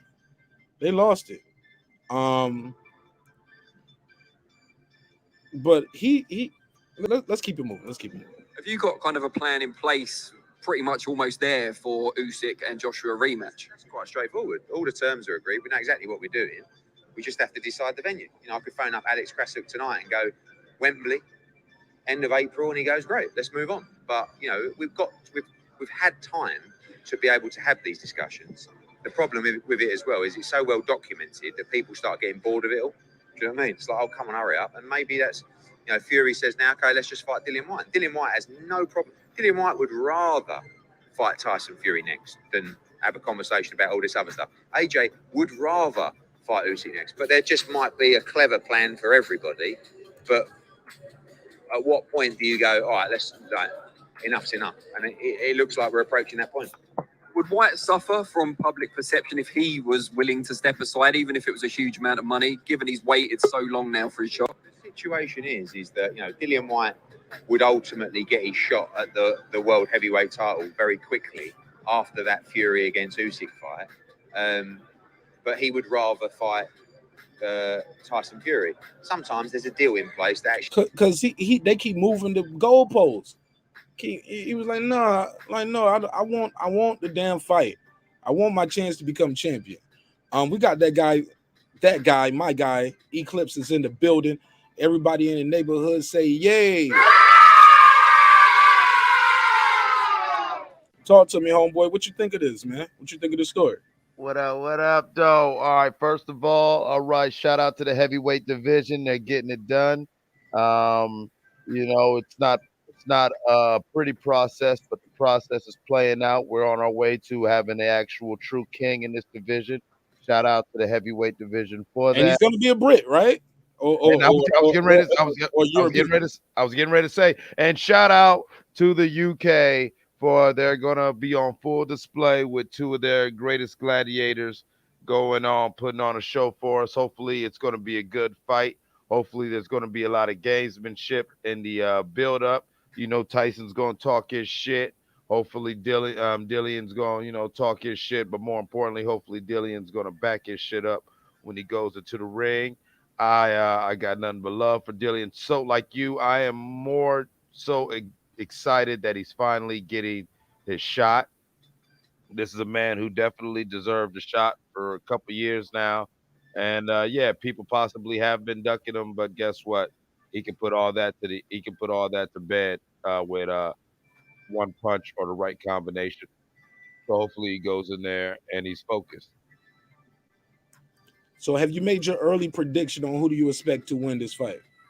Well, yeah, like I said in the comments, like I said in the survey, Smart Money is going for Fury with the knockout, but I do see Dillian Whyte, if he does have a real game plan and a real strategy to negate Fury's reach, to try to get inside, maybe do a body attack. You mentioned earlier, Fury is very good at the whole holding you and slipping in the uppercut from the blind side when the ref can't see you. And so that's why I don't want to give Whyte too much just yet, because I've got to see what his game plan is going to be to get around that reach and to deal with sort of that dirty bare knuckle boxing that Fury does when someone tries to get in close. I mean, it's great. It works for him. He confused the fuck out of Wilder with it. But, me and you've talked about it at length. We know what he's doing. Is Dillian Whyte able to process that data in real time? Somebody said ducking who? Yeah, a lot of people were ducking Whyte. I mean, as much as I love Bomb Squad, some could say that Deontay should have been went in there and knocked Whyte the fuck out. But, Deontay was like he's chasing big money. He's trying to lock up the division. And he walked into that damn Gypsy buzzsaw. And so we know Gypsy definitely didn't want nothing with Dillian Whyte. Dillian Whyte openly talked about, knocking Fury out and sparring and everything. And there were a lot of other heavyweights coming out the UK and out of Europe who, technically they're the road that they were on. They should have led them straight to Dillian Whyte, but no, it didn't happen. And so, it is what it is. So, what are you expecting from this fight? Like, did you officially? I know you say you was who do you say you picking right now? And I kind of missed. I'm over here. Right now, the official pick, the Smart Money's on Tyson Fury for the knockout. Yeah, that's what I heard you say. I'm talking about you. You are picking him, though, right? Yeah, I'm going about the odds in Vegas. Yeah, I'm going with Fury for the knockout. Even though, trust me, if Dillian Whyte can make it happen, you'll just see me smiling from ear to ear. Not because I'm a Fury hater, but fuck him. Really? Straight Okay. up there. It Yeah. ain't nothing. It ain't personal, but fuck them. It sounds personal. Like okay, but maybe hey, look, it's all good. Maybe one of those guys said root for the underdog. But look, we got a lady Shine here all the way from the UK. Talk to me, sister, all the way from London town. Yeah. What's up, Mark? Hi. What's going down Tell in the me, building? this is major news. Shout out to you. Shout out to the entire UK. Y'all got a big, big, big boxing event coming up, right? Yep, massive for the UK. Talk to me. How do you feel? Yeah, well, we're kind of a bit more used to obviously Fury being from the UK than with his antics, so it's a bit. I'm not going to be too excited until I see the ring walk, because Fury is notorious for not doing what he's supposed to do when he's supposed to do it. I mean, he went in there and did what he had to do with Wilder 3 times. Yeah, it took him an arbitration. Huh? What was the word though? It was an under arbitration to get him there. Yeah, because he was trying to fight for undisputed. So he says. It wasn't like he was trying to fight Dillian Whyte back then. No, he was trying to fight AJ back then for undisputed. Let's go. Okay, so when he didn't fight when he didn't honor his rematch clause against Vladimir Klitschko, what was that for then? That was cocaine, baby. Cocaine's a hell of a drug. So he's like I said, Fury was on that. Ooh. So like I said, he's not reliable, is he? I mean, Well, but it all that was depends then, on what the though. coke Look, doing. we all have made mistakes, and since then, he's honored all these contracts so far, right? No, he hasn't. This is the Which thing. one he didn't honor? He didn't honor the Vladimir Klitschko one. I said since then, though, right? He didn't want to honor the Wilder one, and he had to be taken into arbitration. Hey, look, I didn't want to tell that girl at the store I was married today because she had a big old booty, but I still did it. I did what I was supposed to do. I honored my contract, right? No, that would be like the equivalent if your wife came to the store while you saw the woman, you didn't want to say anything to the woman, then you saw your wife come to the store, then it was forced upon you to say that you was married. That's the same with Fury. Well played. Well played. Yo, she quick on her feet, yo. I gotta watch having rappers on the show. These rappers be smart. Be tricking me. Gotta put a case on me. Gotta put a case on me. For the record, if anybody watching want to snitch to my wife, that was just for entertainment purposes. But regardless, though, my sister, you feel me though, right? He did honor the contract, nonetheless. Yeah, but this is what I'm saying. You guys. And as far as the Vladimir go, he retired. Who retired? Fury got retired and got suspended, right? Oh, he got stripped of his IBF because he popped because he wouldn't. Yeah, and then he retired after a 17-month back and forth battle. And AJ then fought him on the 17th month, but it was back and forth that Fury was saying, "Oh, I've got an injury. Actually, I'm healed. I can fight you now. Oh, I've got another injury. Oh, I've got this." It was a year and a half of back and forth, and then he said, "Oh, I'm retiring." Fair enough. That was the timeline. That was the timeline. Got me on that one. But it's not like he said, "I'm gonna go fight somebody else," though, right? He didn't fight nobody else. No, he just retired. That man got a chance to fight for his belts. That was then. This is now. We all have fell short, but God is forgiving. Okay, I'm not God, so. There you go. Let him know, lady. I love you. I love you, queen. She said, No God shit. forgives, I don't. Tell her, Lady Chan, you want a friend, talk to Shan, Jesus. Shan. You talking to Lady Chan. Right. You talk- My brother, it's Shan like Chanel. Yeah, Lady Shan. Anyway, he wants to pronounce Hey, it. Leave him alone, Asian. Mark. Leave him alone. You don't made you Asian and shit up here. No, people over here call me Chan. They call me both. Leave him alone, Mark. He's a joke. That's my guy. Go ahead, Clips though. I know. I'm with her, man. You want a friend? Holla at Jesus, man. You hollering in the neighborhood, man. We gonna keep it real. Don't shoot that steroid popping powder. You know what I'm saying? Powder boy. No bail. Okay.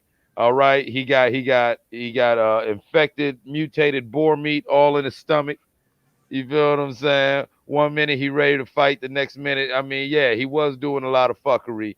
And honestly, you know, that's why I was kind of mad that Wilder 3 went the way it went with him, because it was like, well, damn, Like this boy really didn't want to fight you, and you just made him come outside, so he like just beat your ass like out of frustration. Like I don't want to do this. Let me just put you to sleep. You know, that's how that's not how it went in real time. But now that the story's over, that's how it's gonna look. You feel what I'm saying? Right. That's exactly that. So yeah, I'm just gonna wait. Do you want my prediction you were saying because you said I was going from emotion? Not really. Because I'm not a White fan. Shouts out to Dillian Whyte. Anybody that knows I'm not a Dillian Whyte fan, but what I do stand for is what's you right. call him Doctorious, right?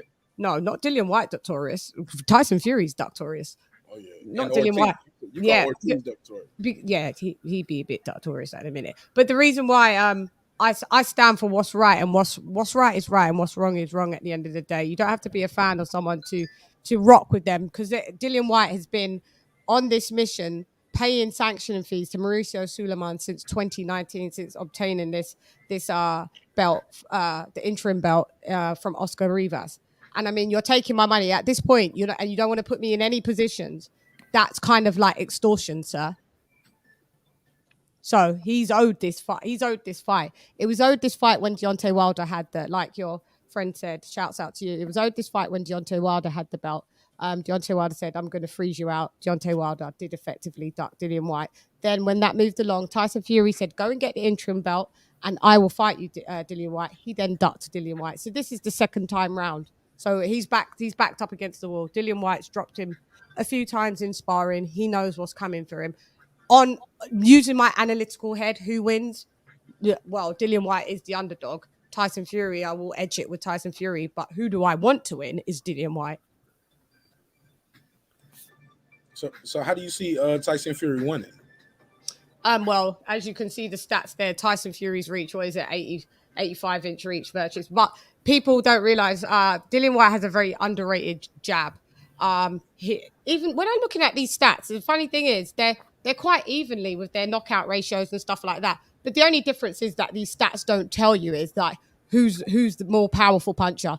Dillian Whyte carries power in both hands. His left hook is amazing. It's usually the one that sees you out of there. Left hook, right hook. Yeah, I heard you say Tyson Fury. He doesn't tend to throw uppercuts, but yeah, he'd be in the last Wilder fight. That's the most times I've seen him, definitely when they're in the clinch. But if he thinks he'll be able to always be hanging on to Dillian Whyte like that, he'll have another thing coming. This is going to be quite a dirty fight because Dillian will fight dirty. Tyson Fury will fight dirty. But I think it will result in a stoppage. Go ahead, Clips. Man, I was just about to type it, so I just said, man, to be honest, not to be sounding ignorant, but I wouldn't care if they killed each other as long as the fight's entertaining. You know what I'm saying? I would, lady. I would shot. Golly. You what? You what? Hey man, fuck them all. He dies. Fuck them all. Let God sort them out, man. That's how I feel about both of them, man. It's like, really? You know what I'm saying? Where does the animosity come from? Because we don't see these guys all the time on U.S. television. Like, they ain't been on the scene for us I mean, we knew Tyson Fury since Klitschko, but I mean, I wasn't a fan of Fury prior to Klitschko, and like I give him his piece for his wins. Dillian Whyte I acknowledge as a power boxer, but even early in his career, he just seemed somebody who was sloppy to me. Like when he finally started losing, it was like I see that this is how he could lose. To where both of these guys are guys who, like, I really think Tyson Fury, as good as he is, he's more or less pimping his timing. He's like we said about Canelo. He's one of them dudes who came at a great time where there's that power vacuum.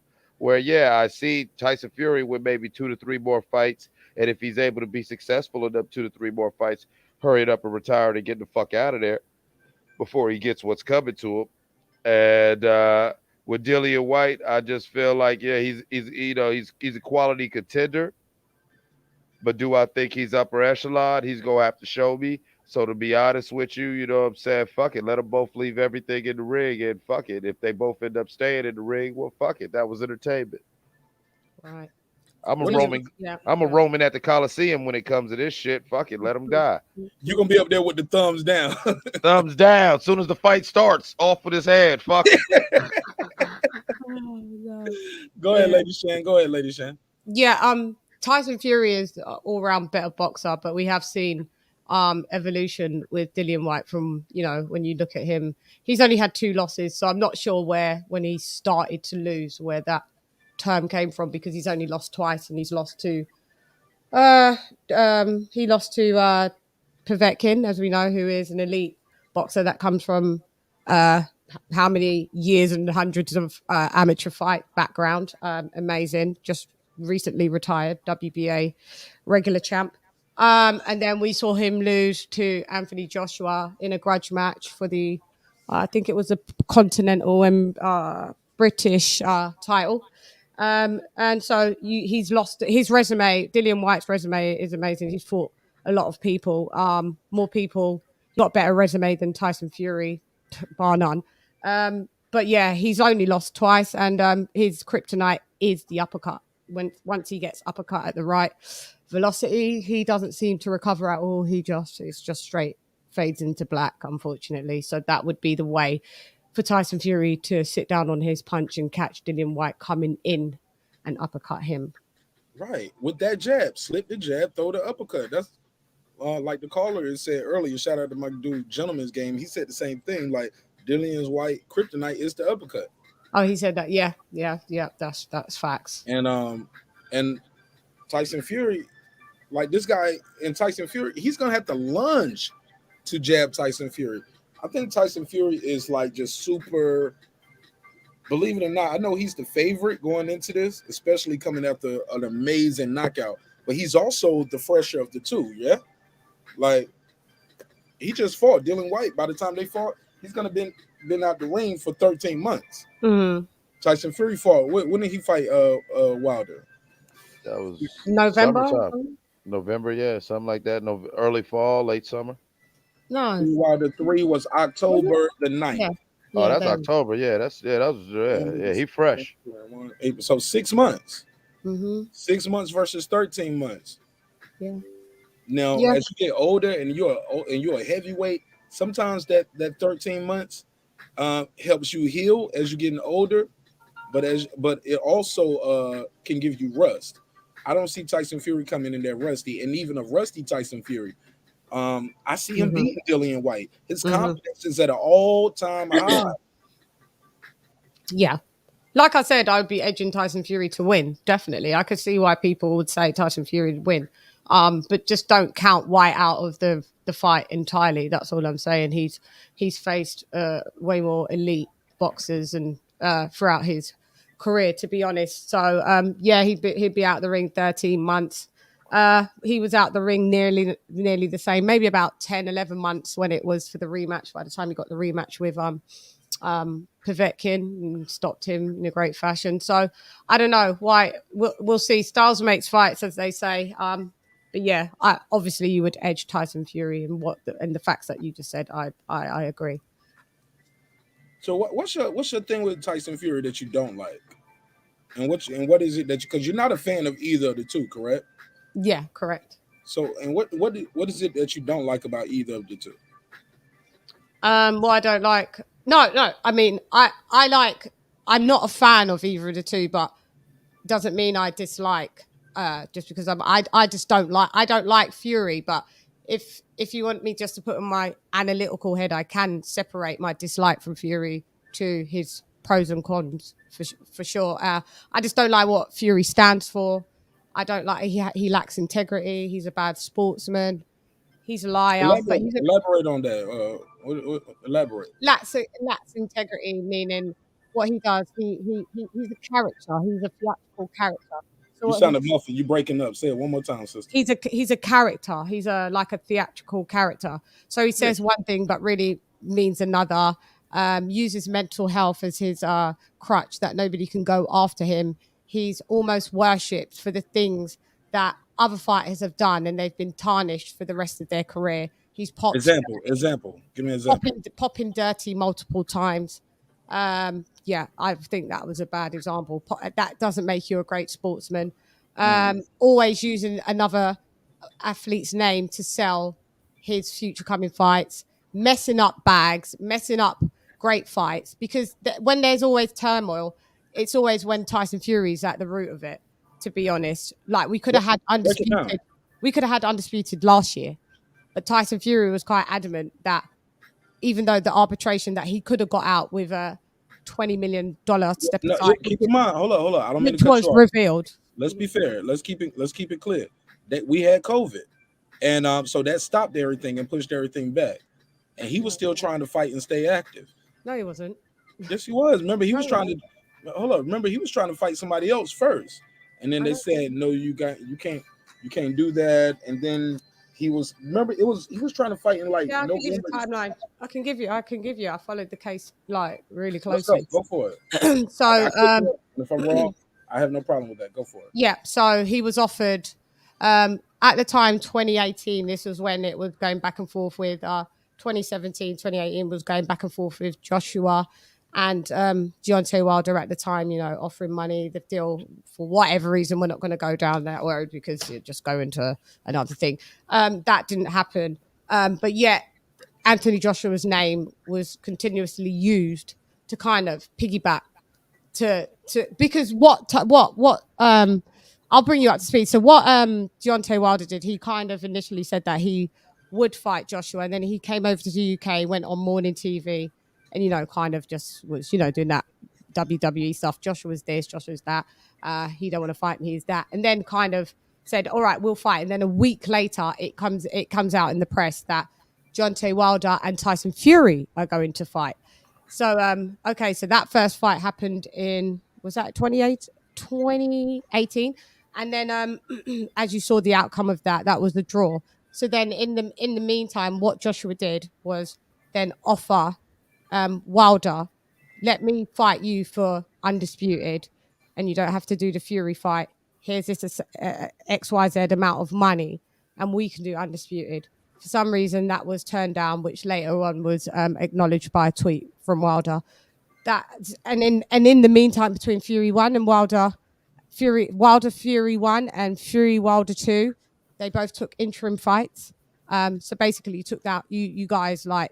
But that was Fury, though, right? Right. We agreed that was Fury. Wilder did. Wilder went and fought Luis Ortiz, and Fury went and fought, I think, Schwartz and right, and Schwartz, and Otto Wallin.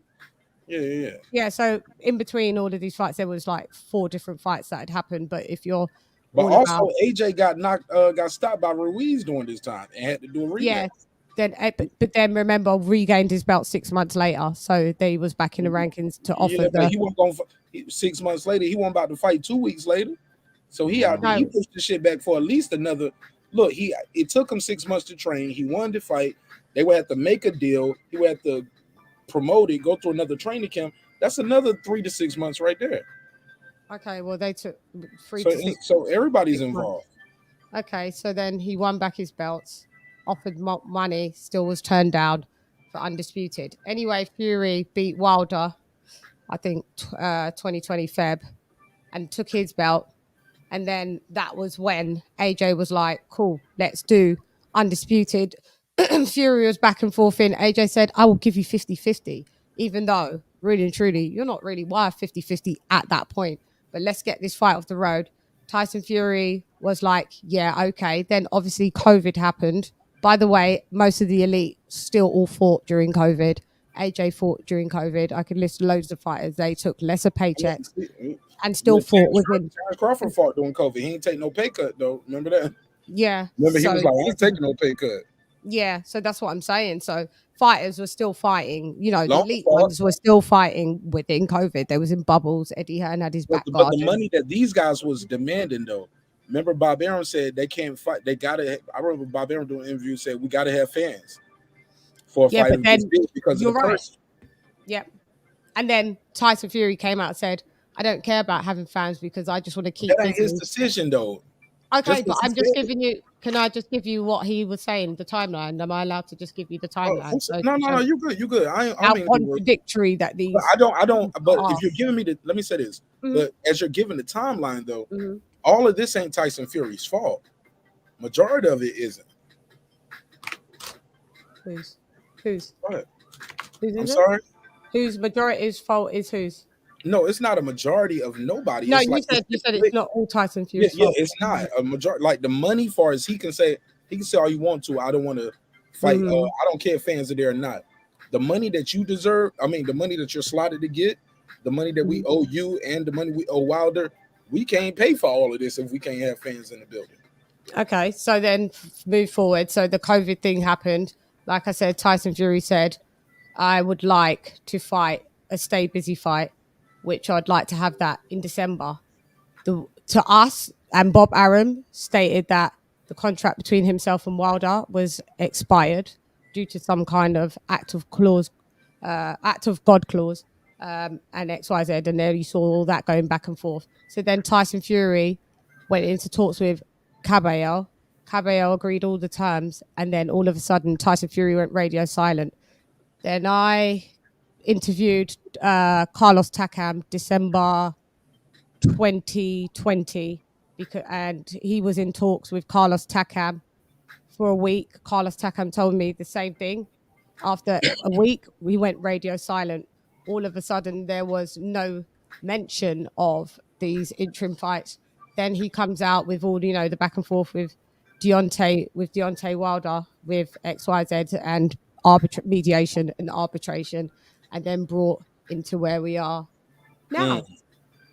Yeah. So that's why you don't like Tyson Fury. Yeah, I just don't think he's a stand-up guy. Yeah, I like my sports people that I watch. I like them to be disciplined. I like them to show dedication to the sport. I like them to play by the rules. Tyson Fury's never made he didn't make his first title defense until the fight with Wilder, the second fight, the third fight with Wilder. How can you be the best of an era, better than Muhammad Ali? It's sacrilegious to even say something like that. And you've only made one title defense. It's crazy to me. So no, I'm not really with him, but I can give you his pros of what's good about him. So my feelings don't get involved in where I don't know how to analyze him, what's good about him. I was just giving you my character, the character that I've seen that I don't like about him. But as a boxer, he's a damn good boxer. He's slick. He moves. He's been fighting since the age of 6. Someone that's 6'9", 260, 270 pounds, moving the way he does, it's quite an anomaly. Haven't really seen it before. So he comes from the gypsy culture, which we all grow up here with, and we all know they're fighting people. And he comes from, his granddad was a bare knuckle champion. His great granddad was a bare knuckle champion. So he comes from a long lineage of fighters and good fighters. And he's naturally just one of the best boxers in the heavyweight division. But his resume is paper thin, but he does have skills. Dillian Whyte, on the other hand, comes from a kickboxing background. So if you watch Dillian Whyte's footwork, it's not good. It's very bad, to be honest. How he keeps his stance, his wide stances, he's always off balance. Yes, and I think that guy said he can be sloppy, which is correct. He's not.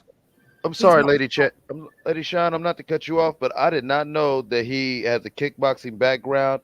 You just explained a lot of things I don't like about Dillian Whyte was his footwork. Wow.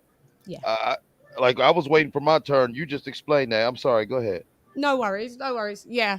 And so that's why his footwork, I would think, isn't great. But do I think he's evolved as a fighter? Yes. But do I think he's technically a better boxer than Tyson Fury? Not at all. But But Tyson Fury, what I will give him, his recovery is the best recovery that I've seen in my lifetime of how he recovers. I haven't seen anybody else be able to recover. And that's what makes him look unbeatable, because you're like, who can put him down? He's been put down by arguably, the hardest puncher that they say thus far in our bit of our era. And he still got up. So who can keep him down? So I give Tyson Fury that all day. Go ahead, Clips. I personally, my thing about Tyson Fury is I could deal with the personality, but I am a boxing purist in the sense of I don't like the cheating. I don't like the steroids, the doping. I do think that had he been of another complexion or just less of a cult of personality, he would have not have gotten the opportunities he had.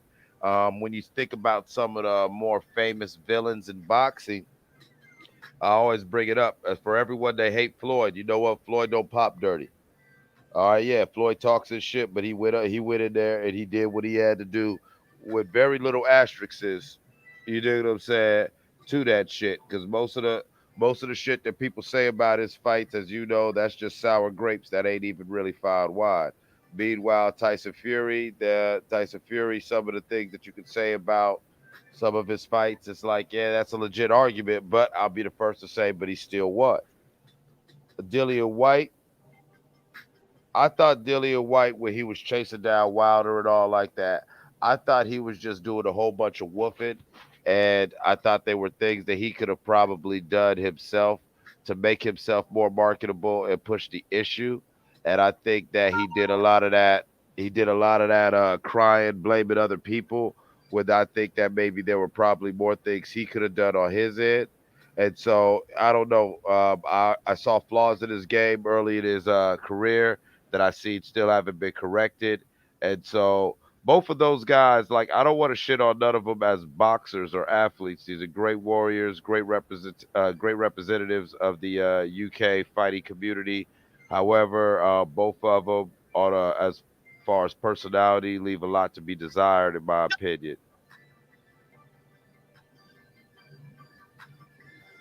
Lady Shan, and what's your issue with Dillian Whyte again? I don't have The any. chat was because Yeah, the I just people in the don't chat was like, she a Dillian Whyte hater. Oh no, I'm Is just that not. true? No, why would I be a Dillian Whyte? This I is don't what know. people. You shouldn't listen to people in the chat. They just that's No, why no, they're no. just in the chat. I brought it up. I brought it up because they. Yeah, they're just in the chat because they just like to chat. Like they don't come from facts. I've never said if you're pro something doesn't mean you're anti anything else. It just means you just like this better. If I'm pro vanilla ice cream or pro chocolate ice cream, doesn't mean that I don't like strawberry swirl ice cream. Right. I still want to watch you eat it, regardless. Go ahead. Respectfully, Straight up. On the cone, preferably. Respectfully, though. Respectfully. All jokes. All I know. It's all entertainment. I don't have a I'll send you problem a with big Dillian. super chat if you eating ice cream cone on your next live. I promise. Oh Okay. man, yeah, 20 quid. 20 quid. For ice cream. Ice cream. Hey, but seriously, yeah, because she got that one when you was, what was that? What did you have on that one thumbnail? What was the microphone? Oh yeah. She was. Where you did the microphone and I missed that? Yeah, she pulled a Jill Scott. Oh, but it's still on your shit, so like I can go through your old videos and catch that replay. Or you can go on my Instagram. It's on my Instagram as well. All right, so look, let me ask you this. Say less. So who is the best heavyweight in the division in your opinion? I know it ain't Wilder. So in your opinion. Well, are we going from my personal favorite, or are you going from technically who's the best heavyweight? If we do technically, it would be Alexander Usyk, but the best heavyweight, because he's been a career heavyweight, is Tyson Fury. Oh, same question, Clips. Best heavyweight right now? Yeah. I mean, it's got to be Tyson. Just because I don't like the bastard doesn't mean. I mean, I'm not a hater. You know what I'm saying? I could literally hate this man's guts, and I'm not going to take away what he's done. Nah, me neither. I don't want to take nothing away from the kid. So who do you think is going to end up being undisputed out of these guys right here? No, go. She's right there in the UK. I'm trying to keep her involved because I know the time over there. I'm sorry. What? Who? Out of Fury, White, and who? The four out of the quads. Out of them four. Yeah, out of the four that's on the screen. Damn, it's a hard toss up. It's tight. I would doubt it would be Dillian Whyte. No disrespect. Tyson Fury's had all the belts, but not at the same time. So I know he could achieve that. But that depends if, just say, he can beat AJ. If he beats AJ, then yeah, I could see that happening. He could be. I would say any of those three out of Tyson Fury, Usyk, and AJ. Same question, Clips. Who do you think is gonna reign supreme as the number one heavyweight in the world, and of this generation right here? I'm gonna have to answer this with a caveat. I need to see what happens in the rematch. AJ needs to show me that he wants to fight and he can stay focused and not get caught like a deer in the headlights, like we've seen in all of his losses. If he allows that to happen, Usyk will win, and if Usyk wins, then honestly, I'm gonna lean towards Tyson Fury, but I have a funny feeling that Usyk got that dog in him. Where I think Usyk will actually, I think Usyk and Fury would be more entertaining than Dillian Whyte versus Fury. And the only reason why I say AJ and Fury is still the fight that people want to see is AJ's nimble and got the movement enough to, you know what I'm saying, negate some of them little anonymous things that, you know, the things that makes Fury such a unicorn, being big and as nimble as he is. But the only thing that worries me with an AJ Fury situation is that, you know, AJ, when he gets hit hard, he gets scared. And I'm going to keep saying that till proven otherwise.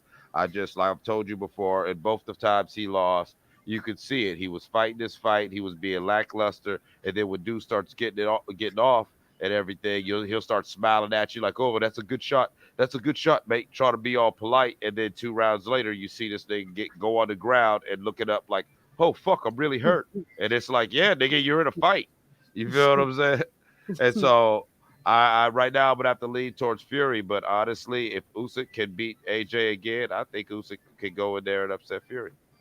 They're all. This is what I'm saying. Why I don't put Dillian Whyte as yet, because we haven't seen Dillian Whyte hasn't achieved world championships status. So, you know, AJ 2 times unified heavyweight champion of the world, not an easy feat. There's a lot of heavyweights that we've seen. They're not even 1-time heavyweight champion of the world, let alone 2-time unified. So give him his props for that and give him his respect for that.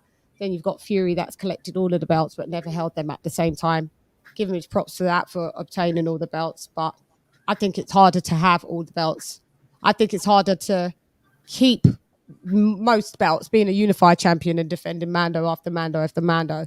So in my opinion, I think that AJ is the more seasoned and the more experienced, even though Tyson Fury is like turned pro 5 years before AJ, but I would say AJ is the most seasoned and the most accomplished heavyweight out of those 3. But then you got Alexander Usyk's feet, amazing, definitely pound for pound, wherever you want to put him in the top 5.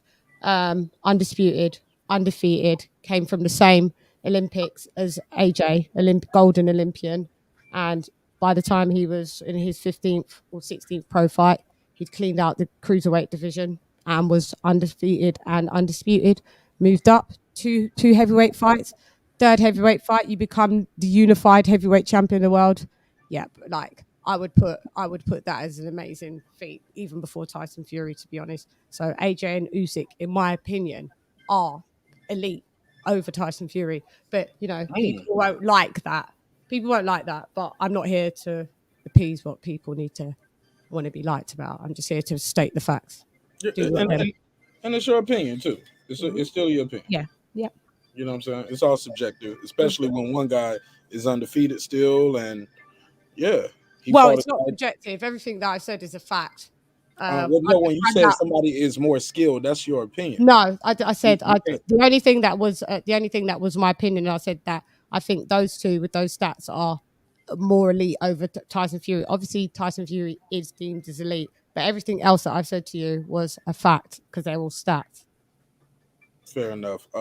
Boxing Conversation with Reggie Owens is here. What's up, my G? How you feel? Good. What's going down, everybody? I got Tyson Fury spanking the hell out of Dillian Whyte.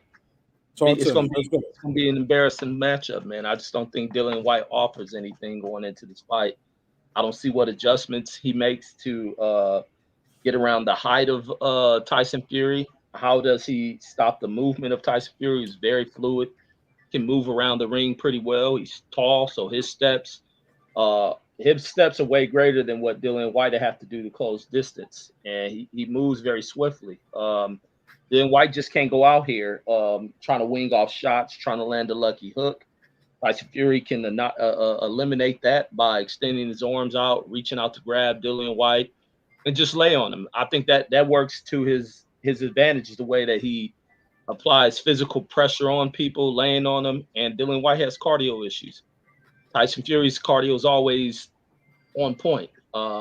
So I just see him being able to go in here, keep Dillian Whyte at the end of a punch, working him, breaking him down, and getting him up out of there. Dillian Whyte's going to have to really work on strategy. It's going to be more than just trying to come out here and fight a dog fight and try to warrior through. He comes out there fighting like that, it's just going to add to the exposing that he's going to get. But I ultimately just got Tyson Fury dominating this fight. I think he's the best heavyweight in a long time, and I really don't see nobody at heavyweight defeating him. A long time. In a long time. A long time. Come on. You what? Who was the last great heavyweight compared to Tyson Fury? You better not say Lennox Lewis. Lennox Lewis. Oh man, Reggie Owens, don't do that. Lennox Lewis. Who else? Well, name him. Nah, Vladimir had a reign, bro. Klitschko. Come on. Klitschko, yeah. And Vitaly had a reign. Yeah, that the brothers. Yeah, I was about to say both. That's why I just said Klitschko, both The brothers. big brother ain't did shit. The little one, yeah. Nah, Big Brother was a Yeah, champ. Big Brother beat the shit out of Riddick Bowe how many times, even though they kept stopping the Big fight. Brother was the one fucking up Lennox Lewis and made him retire instead of doing a Exactly. rematch. Man, do you know how old Lennox Lewis was and came in that shit out of shape and then That's started a turning? goalpost move, And bro. then, and look, and That's then a Lennox started goalpost. turning. That's No, a all right, I ain't gonna add a goalpost, but then Lennox start beating his ass towards the later phases of that fight. No. Yeah. Go back. Lennox was getting beat up. They just stopped the fight because the guy, I was so bad. And Lennox was like, look at his face. Look at his face. But they was like, he was coming on at the end of that fight. Reggie. Lennox You started sound turning like it up Aaron on his Russell ass. Jr. up here, respectfully. Hold on, let me take this call. Let me see who this is. 231, you got the gun. What's your name? Where you calling from, family? What's up, man? That's me, Cassidy, man. What's up, Cassidy? How you feel? Speak up a little bit. Good, man. I'm good, man. What's up, man? You good? Talk to me. What's on your mind? Nah, man. What? Just to call in or just to join the panel now? What do you do? I can't hear you. Say it again. No, just to call in or should join the panel now? What's the option? I'll send a link to your DM. Yeah, please, man. All right, I got you. Mark, I'm gonna head off to bed because I've got a really early start. You ain't It's even gotta 5 a.m. apologize. Thank you for your time. Thank you for Thank your you for energy. having me. I wouldn't have it no other way. Can you plug your dope ass channel for me, please? Thank you. It's Cumbox with Shan. So Lady Shan. Type that in your YouTube engine, and it will bring you to my music. It will bring you to my dope ass channel, as Mark says, and Instagram at Lady Shan, LadyChann, Twitter at Lady Shan, same way. And yeah, thank you for having me. Thank you. Massively I wouldn't have it no appreciate it. other way. All the kids love when Lady Shan come out to play. Everybody in the neighborhood say, yay. It's all love, my sister. It's all love. We love you, Queen. You be easy, baby. Much love to Lady Shan, man. Dope ass channel, man. All the way in the UK. I'm gonna send Cassidy this link. Hey, Reggie, man. Look, I had a question. I didn't get to ask her this, but yo, all these people was talking all that shit about Tyson Fury. He's a liar. He's a cheat. He's this. He's that. I hate him. I hope he died in a car crash. All kind of shit. You think they're gonna watch this fight? They're gonna promote this fight. They're gonna do a build up to the fight, prediction shows, etc. I say hell yeah. All that shit they say they're gonna throw it right out the window and be right here on the bandwagon doing 30 episodes about this shit leading up to the April fight. What you say? Your mic muted if you're talking, bro. Oh, wait, say it again, Mark. Reggie over there making a video. Hey, Reggie. No, I ain't. Go ahead. I didn't hear you. Hey, I said all these people who had all this bad stuff to say about Tyson Fury, I think they're gonna leave all of that alone and jump right on the bandwagon and be promoting this fight. They're gonna be doing shows about it, prediction shows. They're gonna do weigh-ins. They're gonna be doing boxing gossip. But these are the same guys. Right in October was like still calling him a cheat, still saying he ain't this, he ain't that, he's a, blah blah blah blah blah. They still gonna be out here promoting Tyson Fury on their channel with these fights. I believe so. What you say? Hell no, it's gonna add to their hate. They're gonna That's become. why they're gonna do videos though. You don't think they're gonna do videos? Look, they're gonna become instant Dillian Whyte fans. They're gonna want Dillian Whyte to do this and that because a lot of people ain't gonna get over the fact that he has bested Deontay Wilder rather than rather than giving the respect when respect is due. A lot of these cats are just caught up into being fans and worshipers of one fighter. I'm a Deontay Wilder fan, but I gotta give Tyson Fury his credit. The guy's a monster in there, man. You can't take none of that shit away from him. But a lot of these dudes are too caught up in their worship and praise. These fools is boxing Christians, is what they are. Or they fighter Christians. That's what they are. Straight up missionaries. And these motherfuckers just don't add anything to keeping it real in the sport of boxing. Some of them going to talk about boycotting the fight. When they hear his pay-per-view, it's going to add to more talking about boycotting. Fury ain't this and that. I think this is a pretty exciting matchup now that is taking place, being that we ain't getting the other fights that are going down.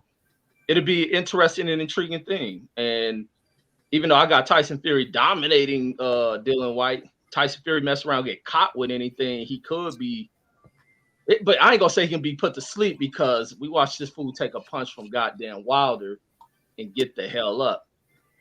But then again, taking those punches from Wilder, has that changed something with Tyson Fury's resistance? But seeing Tyson Fury since that fight, the dude's been right back to working out. If you follow him, dude's right back in the gym. He's hungry, he's re-inspired, and the money's coming in. And he's still training like a poor fighter. He's still a hungry ass dude. So that's hard to defeat right there, especially and along with the attributes that the guy has. 6'9", can move, can punch.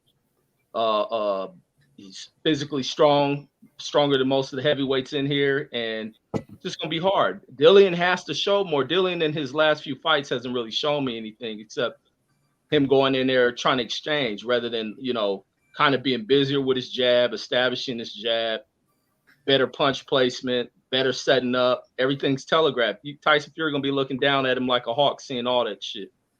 So I like the fight. I want to see what happens, and then it's gonna lead up. At least he gets this mandatory out the way, get Dillian Whyte out the way, and it'll set up between him and Usyk or him and Anthony Joshua, however that goes.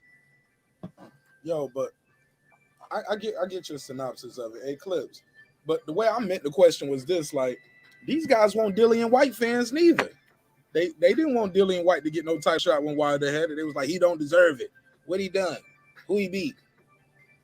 And once he got knocked out by Povetkin, it was like, oh, he really did. That's why he didn't deserve to fight our guy. But on the flip side of the coin, they hate Tyson Fury. So these are two guys they don't like. But I'm telling you, man, they love this YouTube shit. They love boxing. And there ain't nothing else to talk about. This is one of the biggest shits ever. You got to talk about it. If you got a real boxing channel, you got to put your hate aside. But how do you do that if you don't tell your subscribers for the last 3 years, fuck this guy, he's a cheater, he ain't shit, and the other guy, he ain't shit. Remember they said Dillian Whyte was a cheater as well, right? Yeah, I remember it all. Missing B sample and all of that shit. So go for it.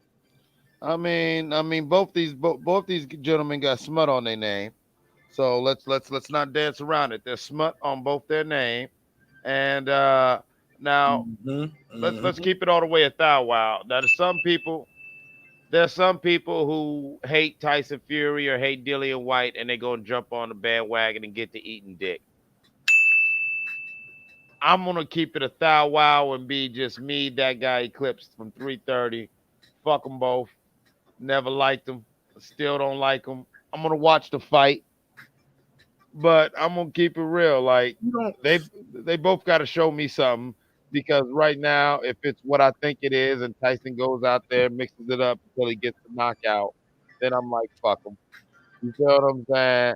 Like if Dillian Whyte just goes in there, just trying to go in there and brawl and walks into an uppercut and go takes a nap in front of everybody. You sounded muffled right there. I said if Dillian Whyte goes in there just trying to trade punches and eats an uppercut and takes a nap in front of everybody, I'm going to be like, well, we saw that coming. So really right now, my real dog in the fight is to see who's really got dog in them. Because this is one of those ones where, because of their history and because of what's on the line, you figure they're going to go and make a good account for themselves. And that's all I need to see right now, because honestly, there's very little that can be done in this fight to change my opinion about these two men personally. I have no hate for them as boxers, but as a fan of the sport, they both got some serious smut on their name that even their most staunchest fans You can't fading again, bro. I said they both got some smut on their names that even their most staunchest supporters can't talk around. Straight like that. Yeah, man. I see this fight being successful though. Reg, what you think about this purse bid? $41 million purse bid. Let's go. Man, I think what's his name? I think Eddie Hearn kind of forced that by coming out there with 32. There was no way that Frank Warren or Bob Arum or ESPN was going to let this fight go. So the next thing was to extend out the bid to go over the top of Eddie Hearn's bid. And it was a significant bid from Eddie Hearn, but the fact that they wanted this fight, they want to ensure that they keep their heavyweight happy and keep their heavyweight over with their network, because they do see that they can make a huge sum of money off of this fight, especially with it being a UK clash. They can build this fight as a UK United Kingdom Titans. The UK fans are going to come out and support the hell out of those events over there, and the fact that they're going to spend it over on the TV networks, pushing it on Sky. I think that's what they said. Bob said they can get what 25, 30 something dollars off of that. They'll move it over here to the United States. We get to catch it early. There'll be a lot of press that's spoken earlier that, and I mean, I think it's gonna be a huge event. Definitely think it'd be a huge event, and for people to see, what Tyson Fury does following his victory coming off of his last fight against Wilder. People want to see what he comes in here and do against Dillian Whyte, and Dillian Whyte has to come out here and give it his all. You probably see the best version of Dillian Whyte. Anything can happen, and I think that's what fans are looking forward to. And some people over there want to see how far Tyson Fury goes with his reign. Some people want to watch it to see Tyson Fury gets knocked the hell out by Dillian Whyte. So he's dealing with the things that lead to successful events, to where you got the side of people who really hate you and tune in to watch to see if you're going to lose, and those who are kind of in the middle, and then those who favor you. So you got that aspect going into this thing, and they can find success out of this one. That's why they want to run it. They're going to put it on every single network, like Bob said with ESPN. The UK is going to do it. The gate sales should be pretty significant. And I think they're going to find success out of this one, man. I ain't fully with the hate on Fury. He ain't my favorite fighter as a heavyweight. Wilder was, but I got to give this guy's credit.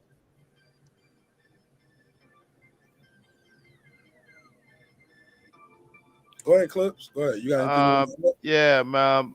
And the last thing is more or less a question for you two brothers and the rest of the neighbors. So who do you think has more to gain from this fight? I mean, in my opinion, it's a no-brainer. It's Dillian Whyte. Because if Dillian Whyte could come out there and pull out the upset, he could talk shit, big boy shit, and stand on it for at least until his next fight. Now, right. Tyson Fury goes in there and knocks out Dillian Whyte. Okay. You follow me? Like, okay, what are you really saying there? Like, and then if Tyson Fury goes in there and has a real dragged out, this was a brawl fight with Dillian Whyte where he ekes out a decision, or it depends on a last minute knockdown or knockout.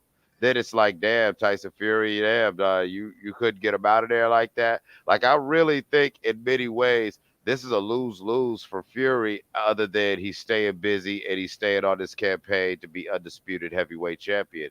But as far as when you look at what's really the gain outside of money or whatever, notoriety and everything, this is a high-risk, low-reward fight for Tyson Fury, in my opinion. Well, before I pass to my guy Cassidy from the UK, I want to say this. I think Undisputed is on the line. For Tyson Fury, I disagree with you, Clips. I feel like more is on the line for Tyson Fury, because if he beats Dillian Whyte, he's on to the next one. If Dillian Whyte wins, do they have a rematch clause? Or since Dillian Whyte is the mandatory, This is WBC. I don't know that it's the W. I know the IBF is no rematch clause for mandatories. I know Gary didn't have a rematch clause. Is there going to be a rematch clause on this? This is big money going on right here. So we'll iron out those details as they progress. But for Tyson Fury, his undefeated record is on the line. Dillian Whyte is already lost, so I feel like he's the one going in there with nothing to lose. With nothing to lose, everything to gain, but he's also getting his biggest payday and everything. He's on to the next one. And I always wonder, like, why do you got to do it? If the guy's the mandatory, why do we got to do a purse bid? Like, no, this is the most money we got. You got to fight. And he was like, how do some guys go to purse bid and some guys end up taking a fight and it's not a, I would think every fight would be going to purse bid, right? If guys keep coming out of purse bid with their biggest payday, why don't more boxers take things to purse bid? Maybe I should ask that in my next interview with the pros. TMZ, talk to me. This is my guy Cassidy from the UK. It's the UK invasion tonight because the UK, like it or love it, they running the heavyweight division right now. Usyk, Joshua, got their rematch coming up in June, according to Bob Arum. We got a big fight coming up in April. Fury versus Whyte. Cassidy, talk to me. How do you fancy this fight? Yes. Look at me with my UK slang. I said fancy, right? You said me? Yeah, I said, how do you fancy this fight? Talk to me. Yeah, man, I'm good. Hold on, let me get the drop real quick. Turn your mic up a little bit. So this is my guy. There you go. Talk to me. Let's go. Yeah, what's up, man? Good evening. Good evening over there to everyone on the panel. And that. What's up, man? Talk to me, man. How do you fancy this fight? Fury versus Whyte. How do you see it going? Well, there's only one way that this is going to go, logically. Fury should be smoking Dillian Whyte. Dillian Whyte has no chance in this fight at all.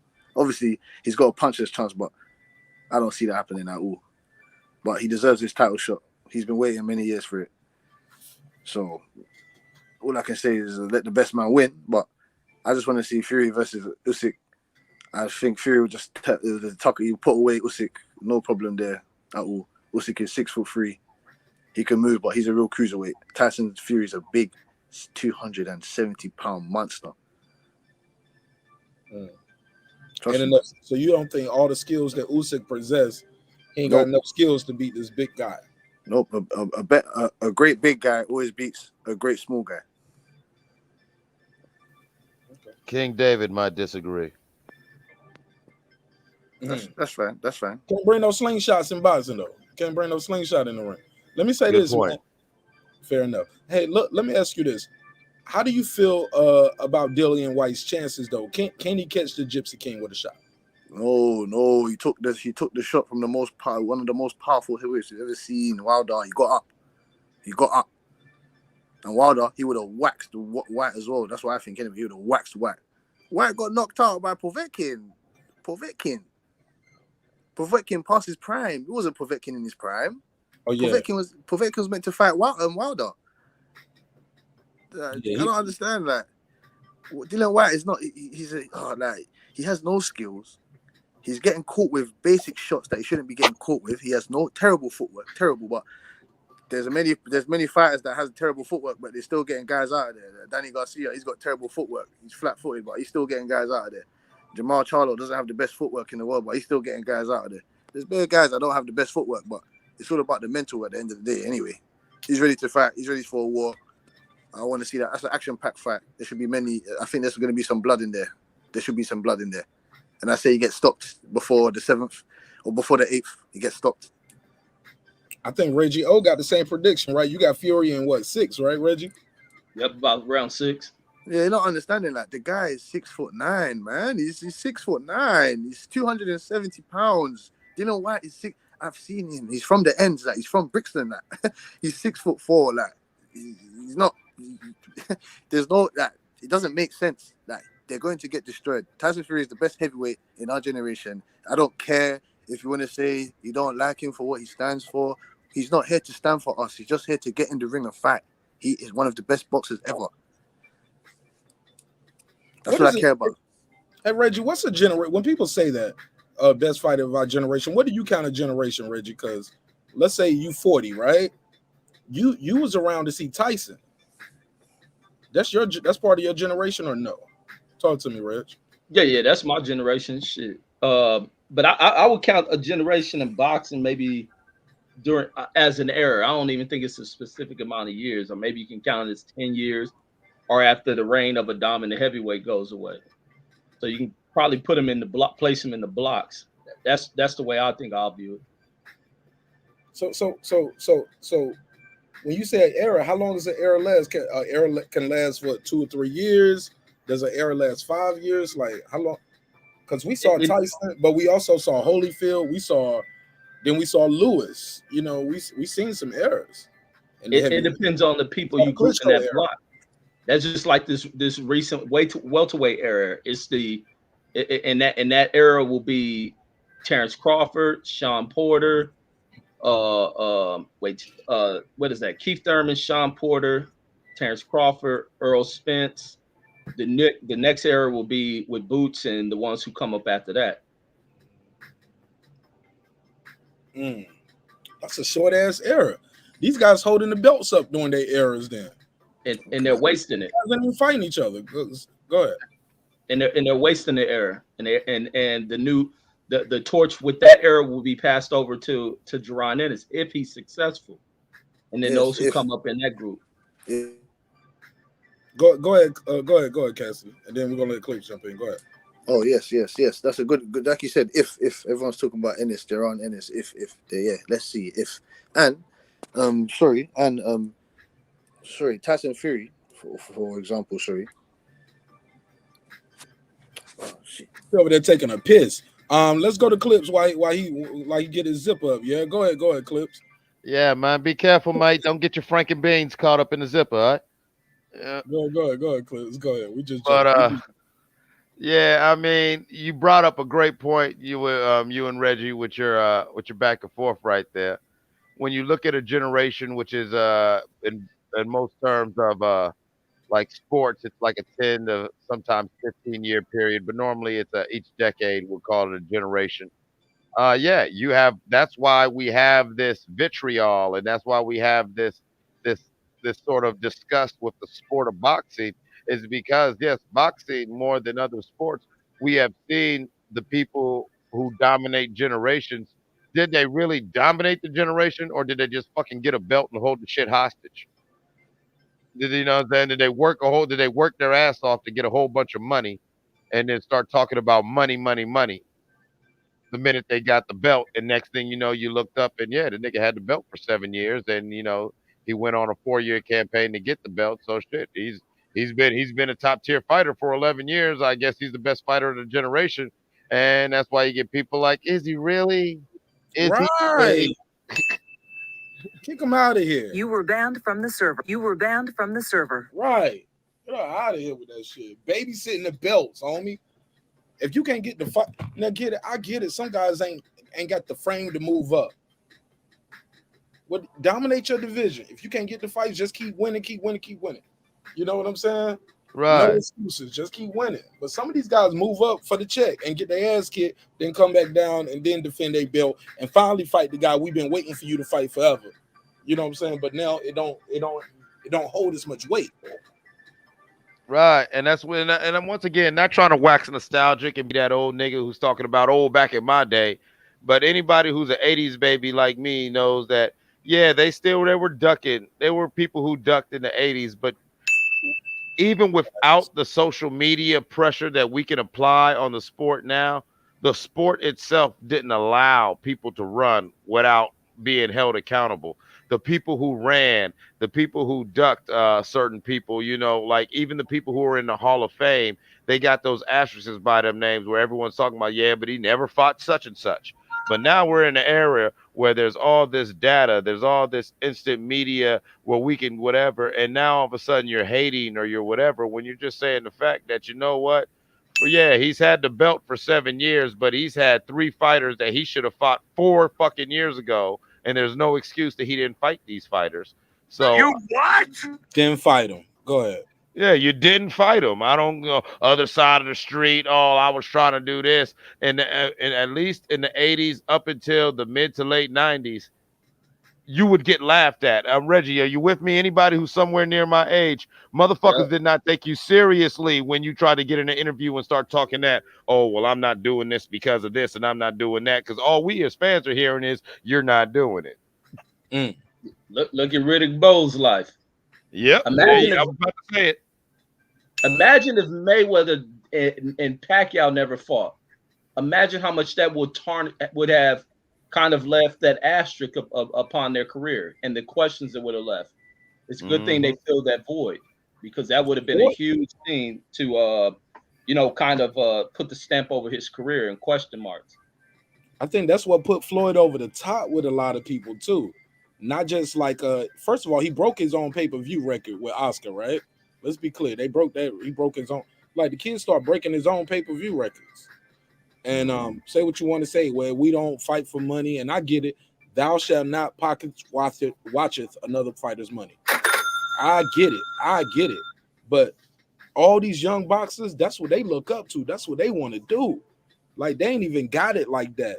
But they up there trying to do Floyd Mayweather moves on the Instagram and on, you know what I'm saying? That's like he created the cash boxes. He created the all these guys. They don't want to be champions no more. They want to be a pay-per-view star. Like Adrian Broner, say what you want to. He's not a champion, but you got to put him on pay-per-view his fight 9 times out of 10. Or he's on Showtime, like on paid Showtime. He ain't gonna be on CBS 5.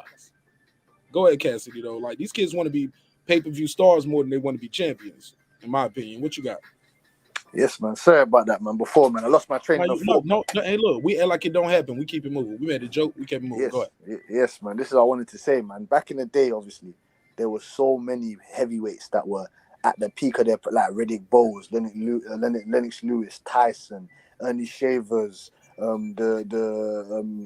what's that brick monster? What's that brick wall? Evander Holyfield. All these, there were so many. Like the heavyweight division back in the day was the welterweight division. Now the heavyweight division is dried up. There's only like 2 heavy, like a cruiserweight. A cruiserweight had to come up. Sorry about that. Go ahead. I'm trying to keep saying. Yeah, that's cool, man. I was just saying a cruiserweight had to come up to make the division lively again. He punched up Anthony Joshua. I do not like Anthony Joshua as a boxer. He is shit. Absolutely shit. He's got no dog. Anthony Joshua? Yes, he's got no dog, no nothing. Wow. Nothing. You beat up a 50-plus-year-old Klitschko. No one cares about that. Klitschko dominated that division for over 11 years. Him and his brother, over 11 years. No one cared about the Klitschkos. Anthony Joshua was just a made-up doll for Eddie Hearn to put out there. He was a promotion dummy. That's all he is. You getting punched up by Andy Ruiz. He's out of shape. He's fat Mexican guy that eats Snickers. And then now that you're losing, you want to talk about, oh yeah, I'm tired of the boxing. I'm tired of the losing. I'm tired. What are you talking about? You should have had that type of mindset from the beginning. This is what I'm saying to you. These guys are cut from a different cloth. They're not cut from these Tysons. Tyson would have said, I want that guy. I want that guy's head next. I don't care if I'll eat his family's, I'll eat his kids. I'll drink his blood. I don't give a shit. I want his head on the plate tonight. That's what Tyson, all those other guys are on. All these guys now, they just prefer. That's what I said. Look what Tyson Fury has to go and do. I'll punch out Dillian Whyte's face, man. Is that what it's come to? Like, this is what I'm saying to you. When Anthony Joshua, he's talking about, don't listen to what you hear. You should be saying, I'm not taking no fucking money. I want Usyk's head on a plate. I didn't do the right things in the last fight. He fucked me up. Now I'm gonna tear his heart out his chest. That's what I'm saying to you. Like, these guys are not on what man should really be on. All the Sugar Rays, all the Hearns, all the Hagler had to have 50 plus fights before he had a world championship. I don't understand. And Hagler ducked nobody. He ain't ducked nothing. Hagler could have actually had a better record and he retired had he would have ducked, because some of them losses he had was well within his right to not take that fight, but he was never a hoe and he never turned down any fade. No way. No at all. And let me give you one prime example. Mike Tyson and Evander Holyfield are fighting. They had a fight before Anthony Joshua and Wilder had a fight. If I said that to you 5 years ago, oh, Evander Holyfield and Mike Tyson are going to fight, are going to actually have an exhibition fight, or Roy Jones and Mike Tyson are going to fight each other before Wilder and Anthony Joshua, or before Errol Spence and Crawford, you would have laughed at me and said, what are you talking about, you idiot? So it's not making sense. I'm tired of the politics. I'm tired of Roberto Suleiman or whatever that cunt's name is. I'm tired of all You these. can't say that word on YouTube for some reason. They always give me Sorry keep it about that. moving. I apologize. Yeah, I apologize. I'm tired of all these guys, man. In the way, I'm tired of all the Eddie Hearn. He doesn't care about the fighters. He just wants to suck. He just sucks blood out of a stone. Somehow he gets blood out of a stone. At Eddie Hearn. Oh, we got chunky cash. Chunky, shut up. You didn't win. You lost. You didn't get the fight. And when Anthony Joshua gets his ass busted up by Usyk again, he's going to be pissed off again. That's that clip Reggie was talking about Riddick Bowe doing this, right? Terrible for Riddick Bowe's career doing this. Elaborate more on this, Reg, for people who don't know. This has happened, but this has happened more than once. But Riddick Bowe did this whole press conference thing, and it backfired, I believe. I still can't get in my mind why he went about doing that. I don't know if it was his fear out of Lennox, them meeting up in the Olympics, what happened in the Olympics. Lennox followed him. I remember Lennox is doing commentary at a fight, and it almost looked like it from that moment where Lennox addressed him as working at the commentating desk is like when we gonna fight or something, and he was like, man, I forgot what Riddick Bowe said. He said something like, man, you a coward for that. Almost like, man, why you calling me out in front of all these people, man? Like, we supposed to be friends, almost kind of like that. Like, man, you's fake, man. You's a coward, man. I'll knock you out. Then next thing you know, you see him throwing that belt in the trash can. So I ain't fighting you. But he tried to make the excuse that Rock Newman was doing it in protest of the WBC and as far as a split that was going for their fight. But it was out of his fear for Lennox. A lot of fighters avoided Lennox. Mike Tyson was a fighter that avoided Lennox. A lot of fighters had to pay fines for avoiding Lennox. Evander Holyfield will tell you that a lot of his great fights. Just the clip. Hold on, I think I got it. We don't get on. I owe you. Oh, let me play. Oh, go ahead. But continue. But I got it queued up. Well, okay. I'm surgical with this shit, Reggie. I'm surgical, baby. Let's go. But Evander Holyfield would tell you a lot of his classic fights and all the great fights he got was because people avoided Lennox Lewis, and that's the reason why he got those fights. But go ahead. You said Mike Tyson said that's how he got his classic fights. No, Evander Holyfield got his classics. Tyson early on had to pay Lennox Lewis and him a fine for ducking him. Oh shit! What year was this? I remember that. Yeah, you can pull it up. You can probably Google search it. Now look. Now, are we saying ducking, or did he have a bigger fight to make more money? I was just about to say Tyson had a bigger fight. He had bigger money on the table. Yeah, bro, because ducking is an overused term. Yo, a lot of people out here saying Boo Boo Andre is ducking his mandatory. But when I ask them who's his mandatory, they can't tell me. No, I don't think Mike Tyson and their team wanted that fight. They knew it was a risky fight. I mean, but all these guys was risky in that era. You get what I'm saying? Fighting a lot of these guys was undefeated. You know what I'm saying? Or their skill set, might only have one loss. Plus, it's the heavyweight. Here's the clip, though. I'm not afraid of you, man. We don't get on. I owe you one. Okay. You're not the man I thought you were. You lied on me. I thought we was cool. Yo, bring it on, man. I'm gonna bring it. You ain't saying nothing but a word. Brother Ryder was afraid of you.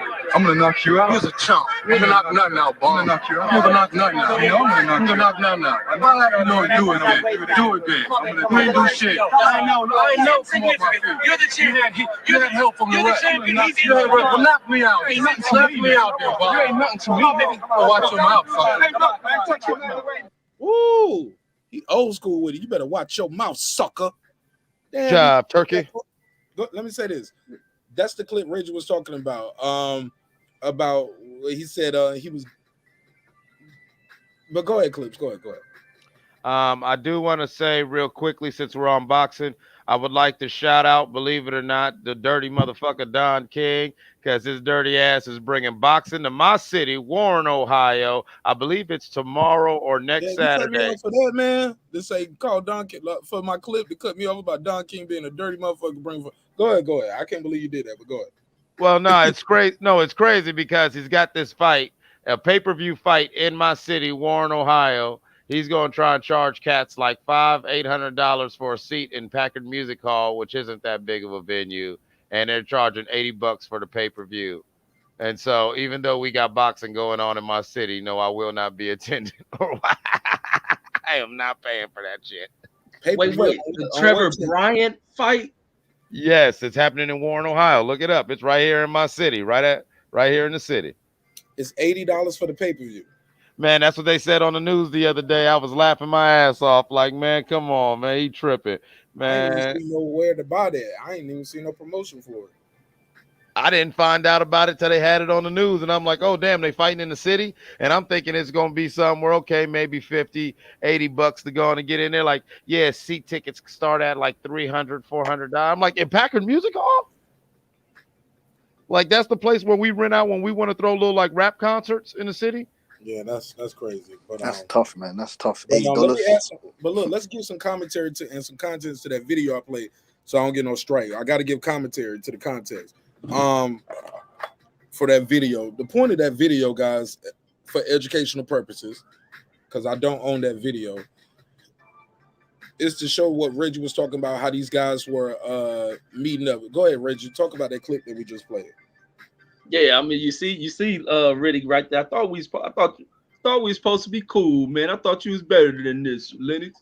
Man, you's a job, you a chump, man. But it was something to where back then, to where fighters attended other fighters' fights, and you pulled up on them, and you met them, and if you had a good enough name, you worked the commentating desk, and that's what Lennox was doing. Lennox was doing a lot of that, following these guys around. He was a guy who really wanted to fight. And that's why his career panned out the way it did. He was a guy who wanted all the fights. And like when they had the, I think it was for the Wilder Fury #1 or #2, it might have been, where they brought all the great fighters up there of heavyweight division. And the question was asked, how did they allow their careers to go? And many of the fighters, I think all of the fighters, matter of fact, allowed their careers to be kind of maneuvered through a promoter. And Lennox being the only guy up there that said he determined where his career went and who he fought. And Roy Jones is another guy who was like that when speaking with him, where he seen somebody, if he thought they was the baddest man at the division, that's who he wanted to fight. And he went for those guys. And you just don't see it too much behind fighters that will use a promoter as the excuse, use the manager as an excuse, unless they got a manager who's, believe highly in their fighter, and they try to go after these big fights to make for them. A lot of these promoters don't believe in a lot of fighters they have, or they don't want to take the risk. And that's an unfortunate thing. They have to take risky moves. And I think also with fighters, some fighters got to get out of just staying in long-term deals. They have to kind of create it to where they become free agents very often in their careers, especially if you're going to be successful, you put in the work and you're looking good to where you can shop yourself around and try to maximize what's being offered for you. But it is risky in doing that too. But go ahead. My bad. Go ahead, Cassidy. You want to reply to anything? Oh no, man. Reggie Owens hit the nail on the head, man. Hit the nail on the head. Said it perfectly. I was just about to speak on it, but he said it perfectly, man. Oh no, man.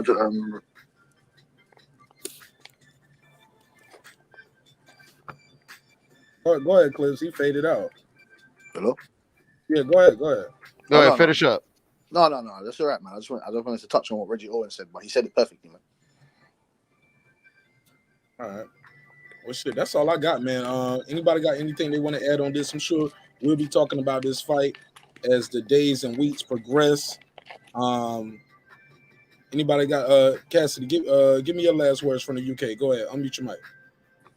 Yeah, man. Final predictions. Who you rooting for? What do you think about this $41 million purse bid?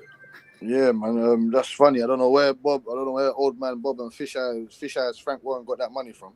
Man, look at it. I can tell you.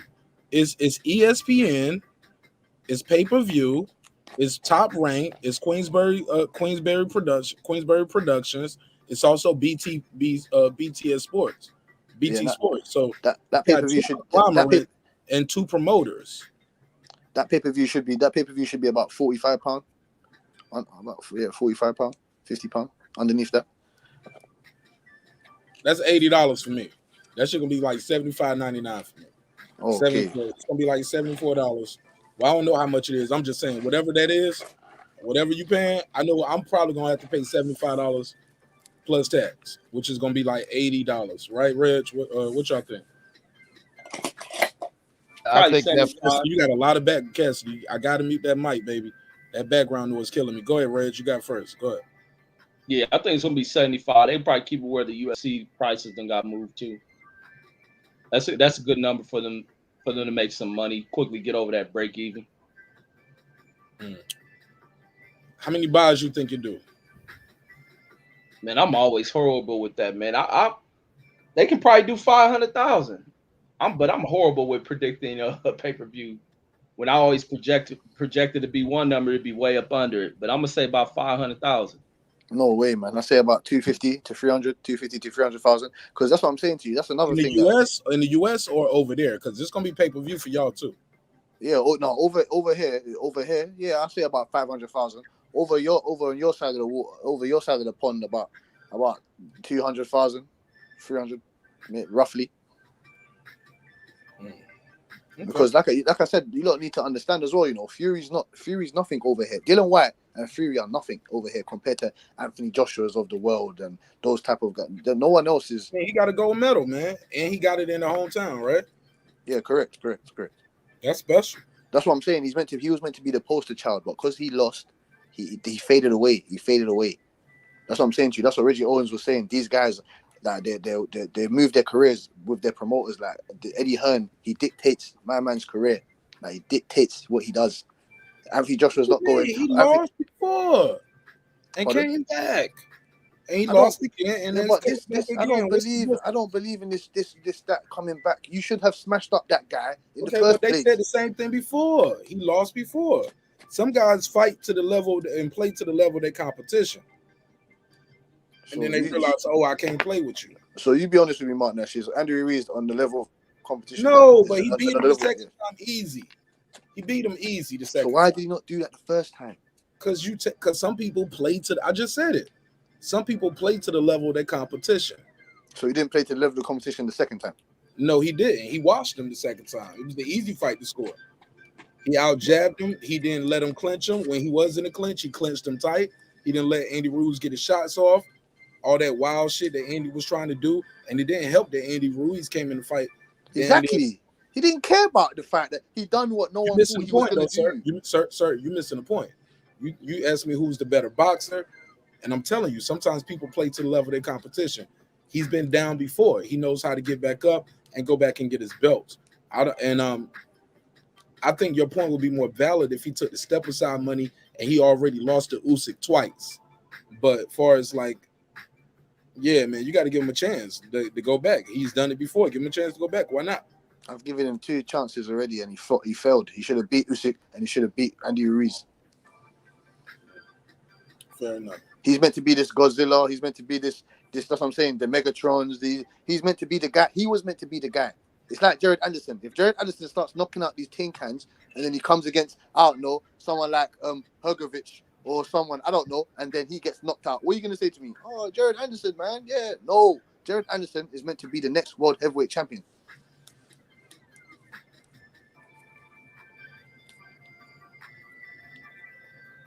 Go ahead, Clips. I mean, the man's got a point. I have nothing personal against AJ, but I've said that the man seems like he lacks that sort of mental fortitude. I'm with you, Marq. He might fight to his competition, but we see that in the 2 losses. Yes, he was clearly not taking it seriously, but when it was obvious that Usyk or Ruiz wasn't playing with him, he seemed shocked instead of, all right, like, you know how in the middle part of Kobe Bryant's career, that was one of the biggest things they criticized about him, how he plays to his competition. But like I always joke with people when I say that Kobe mentality is, Kobe was the type of dude that, yeah, he's playing to his competition, so he's just fucking around. But then fuck around and shoot a 3-pointer or dunk on Kobe and start talking some shit. This game's fucked up. You feel what I'm saying? Kobe ain't doing shit but to prove his point now. He don't care if the Lakers win or lose. Kobe's going to go in and prove not only to you, but to anybody watching that your ass had no business being on that court with him.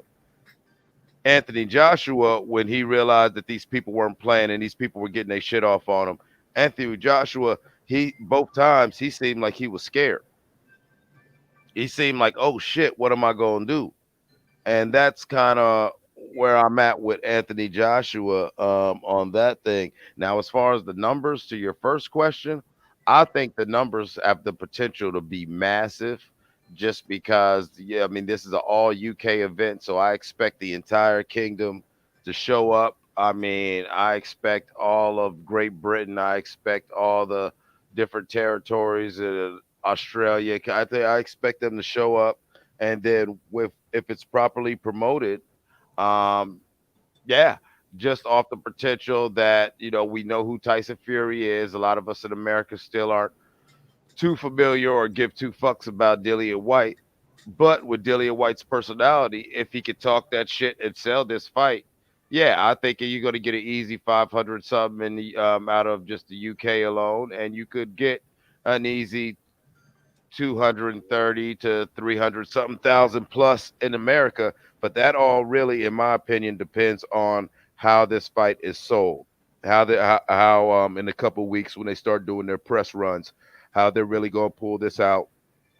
And I know I was joking in the chat earlier, but yeah, we might need a Caleb Plant slap or something like that, just to something just to make Stephen A. Smith and everybody just want to talk about it nonstop to guarantee that we will get the attention that that they want, because a $41 million purse, that's expensive, that's chunky.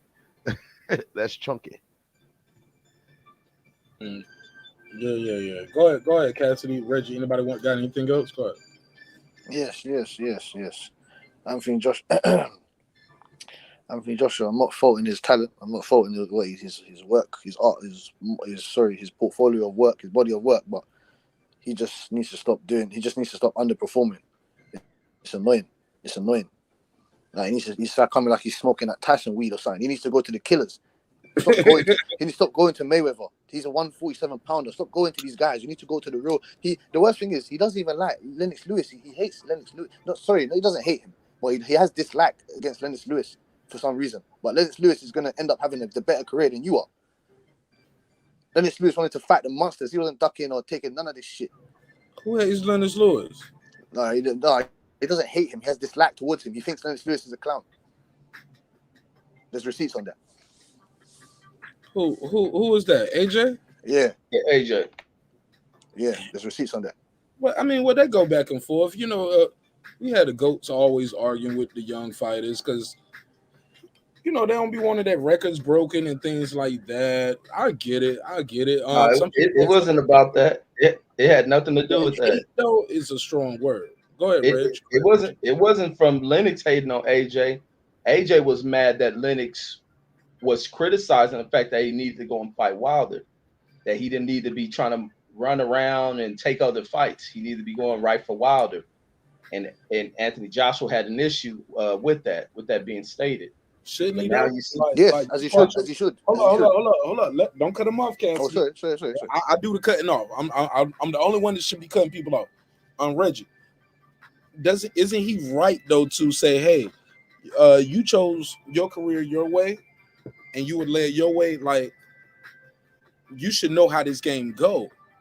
Like, don't be that dude, Lennox. Like, is AJ well within his right? Say, hey, your career was your way, my career is my way.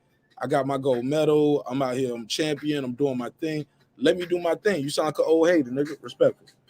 No, AJ was totally wrong. And you see what has happened in his career as he's trying to go about figuring things out. He should have took the fights that he was asked to take. The damage would have been less severe had he went in there against Wilder and taken that fight, gotten the $50 million he was supposed to.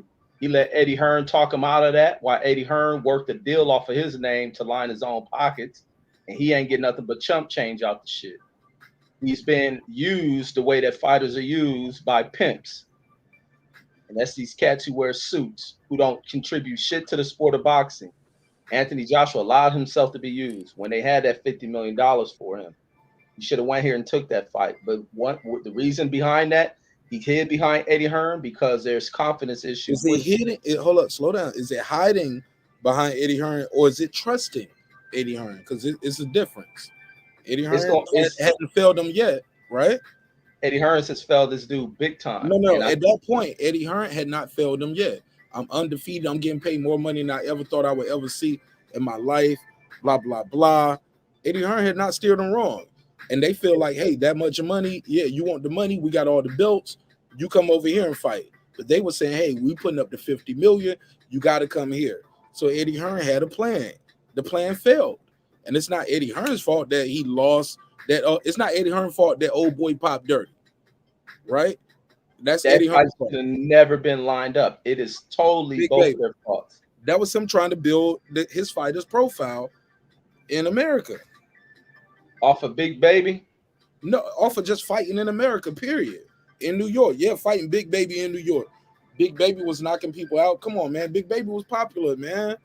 On PBC. That dude. Y'all trying to have revisionist history. He wasn't popular in New York, so stop that shit, bro. You say he wasn't what? He wasn't even popular in New York. Nah, come on, bro. Big Baby Miller wasn't that popular. How much was he selling? Come on, Mark, man. Who was he fighting, man? Who was Big Baby Miller? No. They was pushing. No, the PBC had been pushing him, though, bro. They had been pushing him more than they was pushing Andy Ruiz. Y'all didn't even know who the fuck Andy Ruiz was. Nah, I did. But y'all at least knew who Big Baby was. They was putting him on TV, on Showtime. They was having on PBC, Fox, all that shit. Come on, Reggie. Let's not have revisionist history, bro. No. Let's not have made up. No. You got revisionist made up history. That shit was so big. So you don't remember seeing Big Baby on TV fighting. You don't remember calling no Big Baby fights with us. I watched Contact Sport. I remember watching Big Baby when he did that kickboxing shit.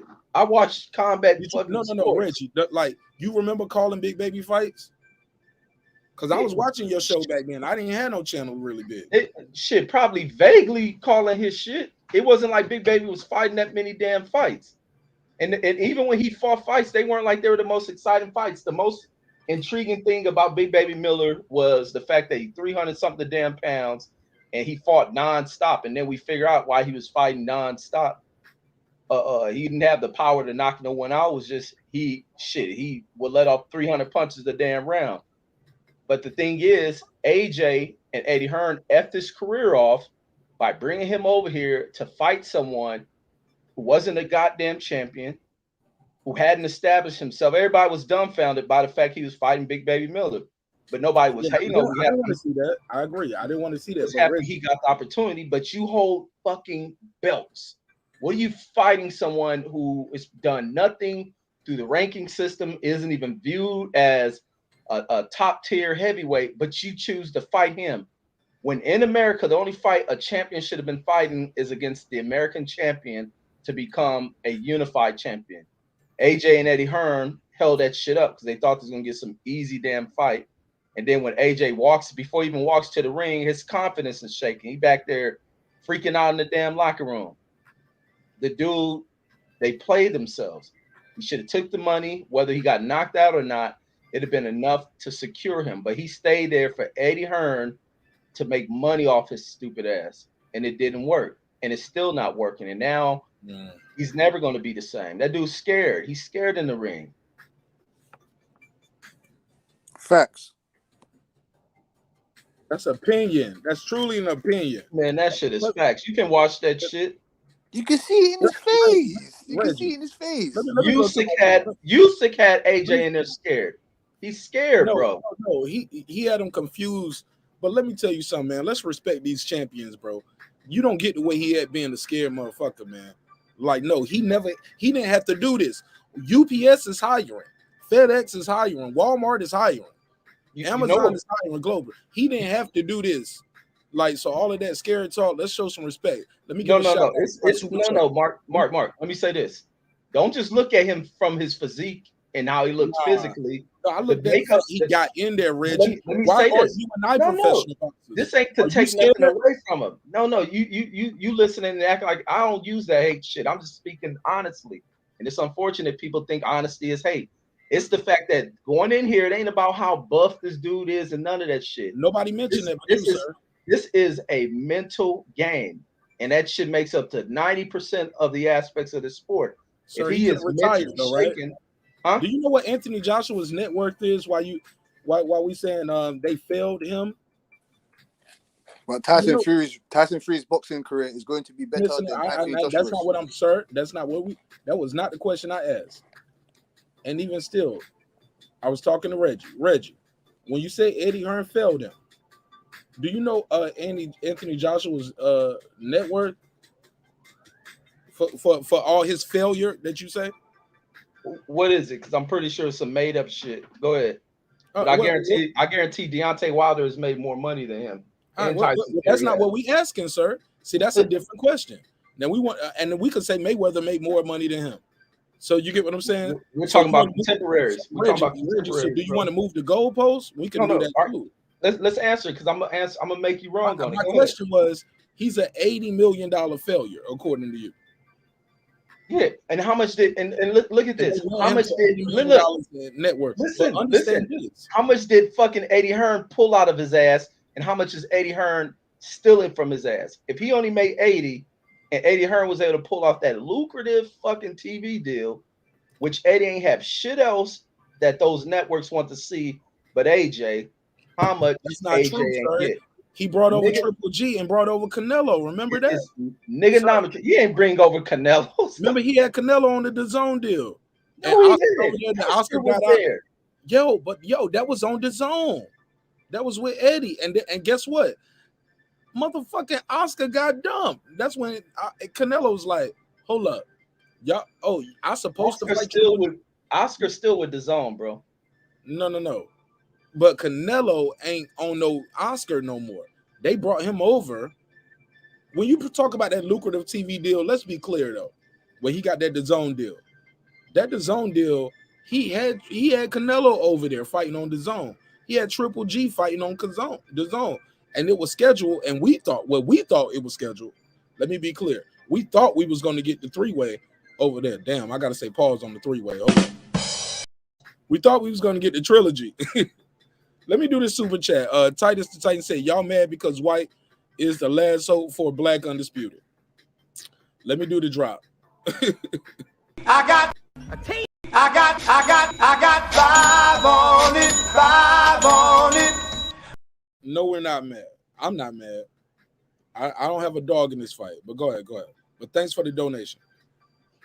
Yeah, and then what you're saying, he didn't even bring Triple G. Triple G went over there and got his own DAZN deal. Eddie Hearn lined his own goddamn pockets out due to AJ. Okay. He pimped AJ, and AJ was stupid enough to allow himself to get pimped. Triple G got a percentage. So he had $80 million hook. And Eddie Hearn didn't get none of Triple G's percentage from his deal. That was exclusive to him.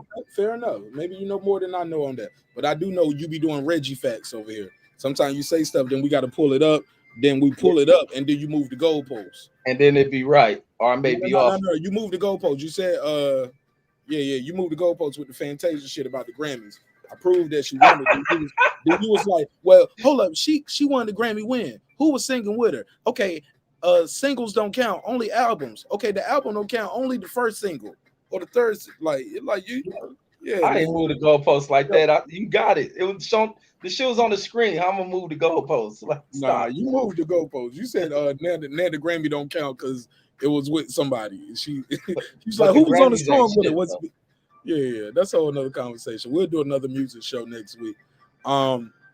It's been a hell of a ride, man. I enjoyed this conversation with y'all, and I love y'all, and I love this boxing thing, and I can talk to y'all about this shit all night long. And y'all know I'll do it, and I've done it.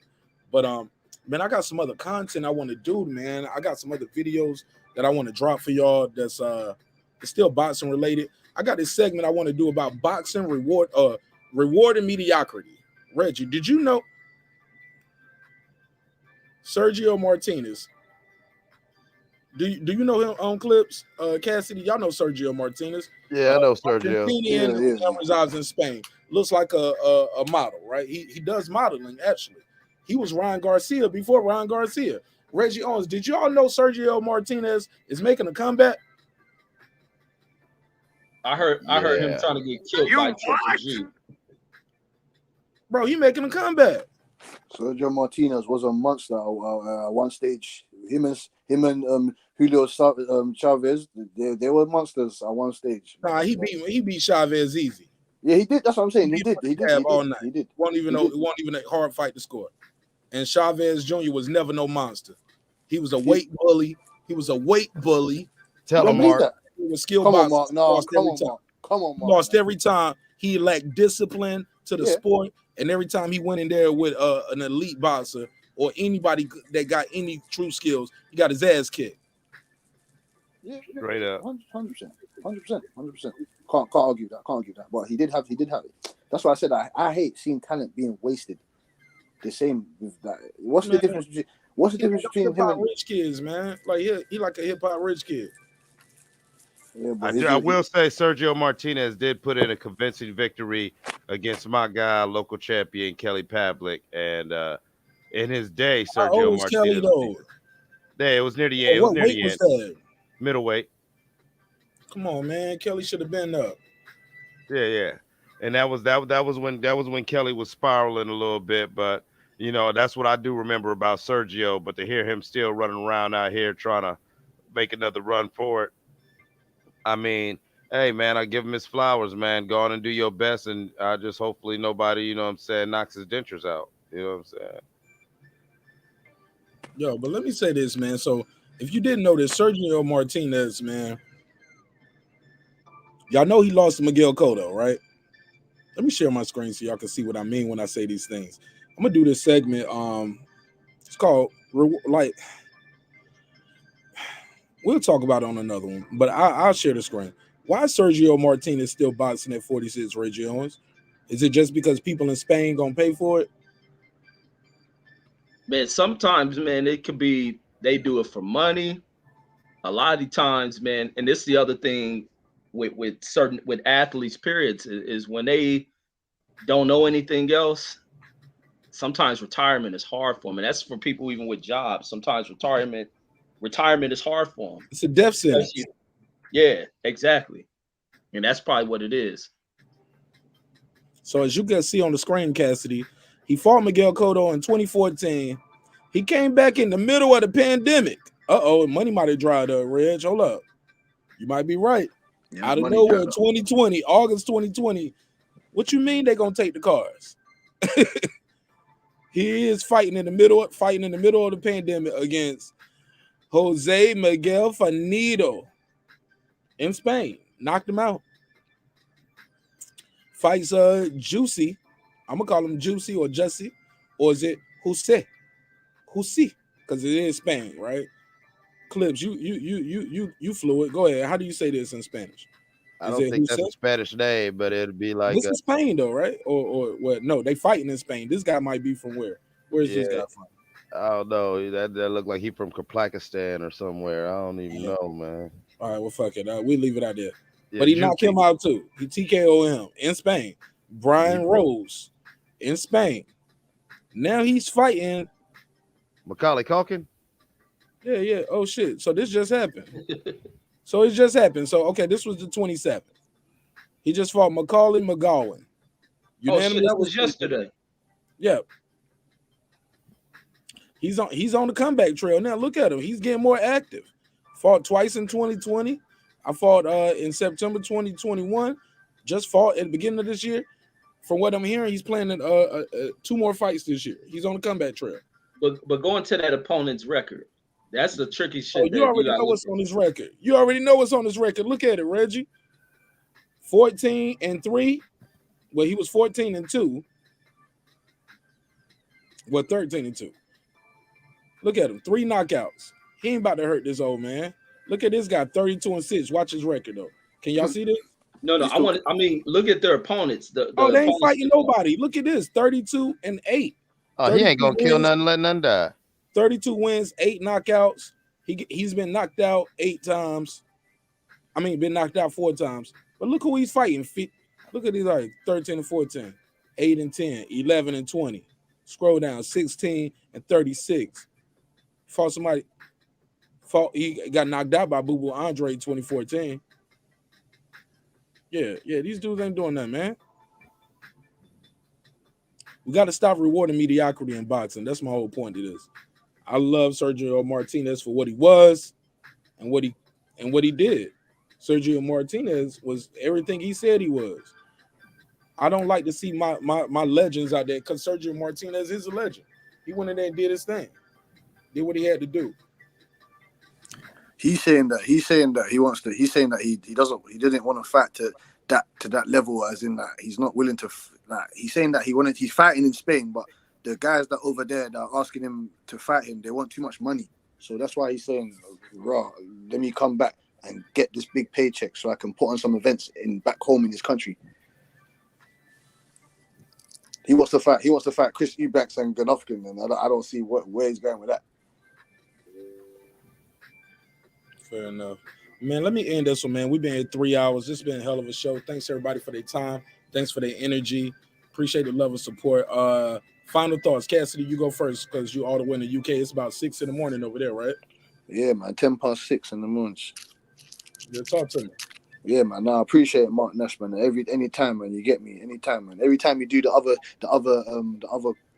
every time you do the other subjects and that, man's working or the times are different in it, so man can't really get on with the music and whatnot in it. But I appreciate it. You get me, man. Enjoy the platform. You get me. I appreciate Reggie Owens. I appreciate that guy's Eclipse 330. You get me. You man are real boxing historians. You feel me? So I'm just here to learn, listen and learn. You get me. Spread my opinion. You get me.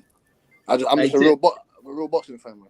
I'm gonna get you. Hey, Tim, you can't jump on a music show and be trying to get us to listen to the Queen of England mixtape. Yo, you almost made me choke on this smoke, Reg. Hold up. You what? You what? Nah, we ain't listening to the Queen's the greatest hits from the Beatles. Yeah, nah, man. I'm listening to Buddy's accent. Buddy sound like he listening to nothing but grime music, man. Tell him, man, you over there in London, listen, you grimed out over there, aren't you? Bro. But the Beatles, hey, real quick, Cassidy, real quick. But the Beatles are legendary songwriters, right? Yes, 100%. But it's a music trash as fuck, though. No. The music is not trash because it just does. It's not to our audience, isn't it? It's just like someone turning around saying Tupac. It's like someone turning around saying, Tupac. I spoke to someone the other day. They said to me, "No, I did not. The Tupac, Biggie, I neglect all of them. I don't listen to any of them, but I respect their music. I know that they're big artists. Like I respect they are idols, icons in the music. You get me? Like Jay-Z, you got your Nas's, like Kendrick Lamar, J. Cole's, those guys. You get me? They're the Mount Rushmores, but no one's gonna give them their respects. They rather give their respects to Little Babies, Moneybag Yo's, all those type of guys. You get me? So, you know who Beatles are, and you brought up Kendrick and them. No, I know who the Beatles. No. You gave me a point. The Beatles are like you got Kendrick Lamar and you got Macklemore. That's who the Beatles are. Macklemore. Macklemore. No. That's who the Beatles would be, and they'll be rewarded like Macklemore. But the Beatles were in the 60s. Man, the Beatles were hot, man. The Beatles were hot until Yoko Ono, man. If Beatles had social media now, if social media was now and the Beatles are here now, oh my god. Yeah, you got to take in context of when they dropped. Like the Beatles were actually hot as hell. All the way to the Sgt. Pepper album, all those albums, like actually, if you listen to it in context, hell, that's why people still, that's why they got so crazy on their copyrights because people were just taking interpolations and samples of just some of the musical things. Forget even what they're doing, like with the wordplay and arranging songs, just some of the musical arrangements. Man, motherfuckers was sampling that, not just in hip hop, but just in all genres of music. The Beatles were very transcendent, man. And they were doing that in the 60s. Yeah, they were. Yeah, to where I get it. That ain't our jam, but as a musician, I am not shitting on the Beatles. And shout out to Nick Rich. Yeah, I will not shit on Miss Sade Adu either. Reggie Owens, just do me this one favor, man. Do me this one favor. Please go and listen to Please Me, Abbey Road, and Let It Be. Just please listen to those. Please. No, bro. Look, I tried. Look, hold up. Before you do it, Reggie. Hey, Cassidy, and I know you. Why your shit say TMZ, man, or Tim's? Like you, that's just a nickname that everyone gives me, innit? You get me. Everyone gives me that nickname, innit? Man, well, your new nickname on the show, we gonna call you UK Cassidy or UK Cass. No problem, UK, so this UK Cass. So look, let me tell you something, bro. I tried that with Reggie. Like when he did his video about Beatles slander and disrespect, I sent him songs from the Beatles sung by Americans. Like I sent him yesterday the Boys to Men version. I sent him the Let It Be. I think I sent you Let It Be by Ray Charles. He replied in less than 30 seconds. He was like, man, fuck all that shit. You know what I'm saying? Like, I ain't fucking with the Beatles, you know what I'm saying? That shit trash. Them niggas got paid to sing that shit. They got paid off. And I was like, God, I can't win with this dude. Like he's green eggs in him. If he won't like it on the plane, he won't like it on the train. He won't wear a coat, he don't like it on the boat. He does not like the Beatles, Sam I am. He wasn't even calling them Beatles yesterday. He was calling them, what you calling them, Beatles or the Beatles? Like he was total Where's the Beatles? Oh my God, where's the Beatles? Go ahead, Reg. No, I tried listening to all the albums and them shits just suck, man. I couldn't listen to. I'm like, how? Because I was watching a documentary or something. It's like the Beatles and the British invasion. I'm like, at that time period, you had so much great goddamn soul music that gets overshadowed by this Beatles shit because it was pushed to a particular sector of society that refused to accept the black artists singing some shit that the kids start to listen to. So the Beatles was the perfect fix to get over that, especially after what the music industry tried to slow down the push and influence of black music by not letting black artists appear on their damn labels. There was a lot of that discriminatory shit in music. Even when you had American Bandstand, all that divide and keep the white kids over here and this and that. And then you start bringing black artists and these white kids influencing, dancing to black music. Said, hell with that. Mom and dad had one of them secret society meetings, said, bring them damn Brits up over here. Tell them to do some of that funky jive shit and bring it for our kids. Well, look, Cassidy, look for me sending you an email, man, because I got to get you on the show. We got to talk about your fresh and fit homeboys being booed up. And so look for that. I'm going to send you that real quick. I'd love to get your take on that while you still up. You off this, Mark, man. You off this weekend. You up right now, right? Yeah, man, 100%. All right, look for that. I'm about to send you a link for that. Cause I got other content I want to do. I want to end this one because I got this shared on a lot of boxing platforms. And I don't want to give them this other content right here because they frowned upon that. It was like, yo, this boxing only, homie. Like, you talk about Jay-Z and Nas, and you talk about other shit, we're going to kick you out the group. So I get it. That's their group. That's how they want to kick it. I got to respect it. So look for a drop coming. Shit, if Cassidy up and Clips you up, I can do the show with just y'all if y'all want to do it. We're going to go live. We got to talk about the fresh and fit homeboys being booed up and cuddled up and kicking it, laid up in the bed. I've heard some brothers out here trying to make excuses for it, saying, oh, this is a smear campaign. They on a hate campaign for the brother. Nah, bro. It's a humiliation ritual. Respectfully, if you ain't got that picture out there, it ain't nothing to humiliate you with. So with that said, give me your final thoughts on anything boxing. Let's end this one because I'm ready to start this next show right now. Cassidy, anything else? Yeah, man. I just wanted to say I'm a fan of, not even a fan. I'm a lover of the sport. I want the best to fight the best. That's all we want. You don't want these stupid little promoters to just get in the way of things. We don't want fighters to be doing other things that we don't. We obviously we're not the fighters. We don't make the rules. We don't control or decide what they do.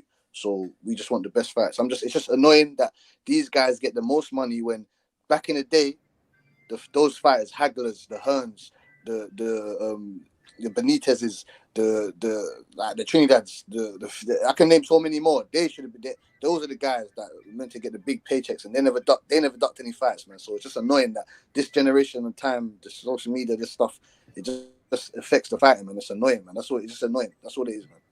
That's what I've got to say, man. Thank you, MarqNash. Thank you, Reggie Owens. Thank you, Clips, Mr. Clips. Sir. All right, stay where you at, Cassidy. I'm gonna send you stay where you at right there in the background. I'm gonna send you the link to join this next show that I'm gonna start right now, okay? No problem, man. All right, wait right there. Clips, you got anything you want to say about this matchup right here? And I'm gonna put you backstage if you got time. We got to talk about that other topic. You got anything for this one? Lastly, I want to say let's have a good fight. Shout out to the UK. Everybody out there in Great Britain, wherever they fight at, I hope you guys show up. fish and chips, you know, to tear up them pubs. And hey, I mean, I think it's going to probably be another Tyson Fury coronation, but God damn it, let's go, Dillian Whyte. Come on, shock the world. Shock the world and get you a bag. Why not? Fuck it. All right. Tell people how they can follow you and support you, whatever thing you got going on. Yeah, you can follow that guy Eclipse. That guy Eclipse 330. That's my Instagram. That's my YouTube channel. Got an album out. Just streaming on all major platforms. You can just look up that guy Eclipse. The Before and After Party 2's out. Also, go check out Marq Nash. Got a dope album called Edith that's out. It's we got music, we got content out there, and other than that, you can just catch me in the neighborhood, or you know, and I'll catch up with y'all, man. I love y'all, and I'll stay tapped in.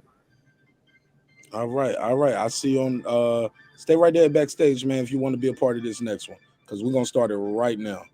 I'll do all the graphics and other stuff in real time. So stay where you at. If not, I'll see you on the next one. It's all love and respect. Reggie O, take us home, man. I don't know why your avatar ain't here. Where's your avatar? Oh, because you sent the link to my that channel that got terminated. That was my email to that channel. Okay, fair enough. Text me your new email and I can square your way. But go All ahead. right. But yeah, man, I'm looking forward to this Dillian Whyte fight, man. It's the fight on the table. I think these guys will make this a very interesting fight. It will be a good fight. Looking to see what they develop on the undercard. That's the other thing that's hasn't been established yet. And but the undercard, I think, should be a very, very good undercard. Should be entertaining. And I'm looking to see what these heavyweights do, because the heavyweight division is getting close. There's so many unifications in this year that are bound to happen, and it looks good. I can care less about the belts, but just seeing those guys fight, which is more important. But you're looking to see a lot of the guys that are the you know, that reign supreme or in the top level of a division, you know, expected to meet each other in 2022. The women going to have a lot of elevation in this year as well, and that's a great thing for them and their fighting campaign. So I'm looking forward to it. But that's my thoughts on that. All right, Reg. You want me? What's the best way to contact you for this joint right here? Because I'm gonna text you my new email. All right, yes, sir. Thank you for your time. Thank you for your energy. Did you plug your channel? Oh yeah, man. Catch me on Boxing Conversations with Reggie Owens, and my backup one with the number 2 on it, and also my reading channel, Reading with Reggie Owens, as well as Politics and News with Reggie Owens. But that's all I got. Man, I've been plugging it wrong. I've been saying news and politics with Reggie Owens. Okay. Yeah, politics. All right. Yeah. Okay. All right. Well, my bad, man. Well, text me that, and we about to do another live real quick, and we're gonna keep this shit going. I got to talk about this fresh and fit shit, because I've been seeing these dudes out here trying to take up for this shit. Talking about humiliation rituals. No, man. Reggie, they took the picture. It is what it is. Let me get on to the next one. Thank you so much, bro. Yes, sir. Shout out to Reggie O with the Killer Show all the way from Vegas. As always, man, y'all been watching another great episode of Breaking Beats with your man Marq Nash. I appreciate your time and energy. This is Breaking Beats, where we break down business, entertainment, art, technology, sports, and anything else you and I feel like squeezing into those letters. Always remember, ladies and gentlemen, this is a hip-hop political sports show with a comedy twist. We like to let the jokes fly. You know why? Because life is serious enough. If you like the merch that you see on the screen, go to my store. You can get more merch just like it. You can support the show via Cash App, PayPal. I got the links in there, but the dopest way to support the show is buy a hoodie, buy a shirt, so you get something for your donation. Shout out to those who have taken advantage of the 15%.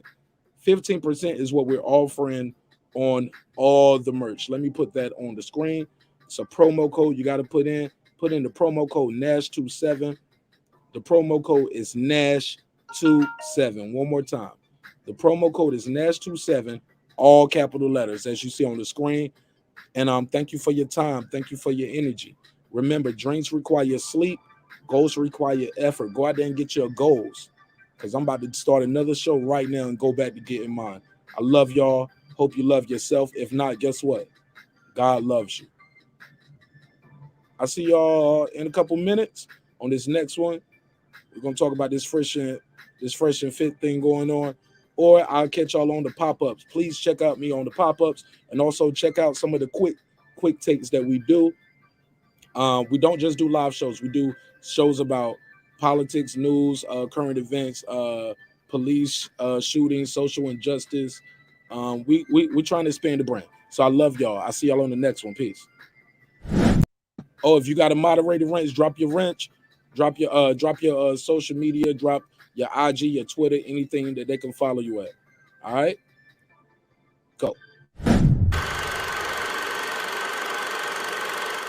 This that squad sound. This is me now.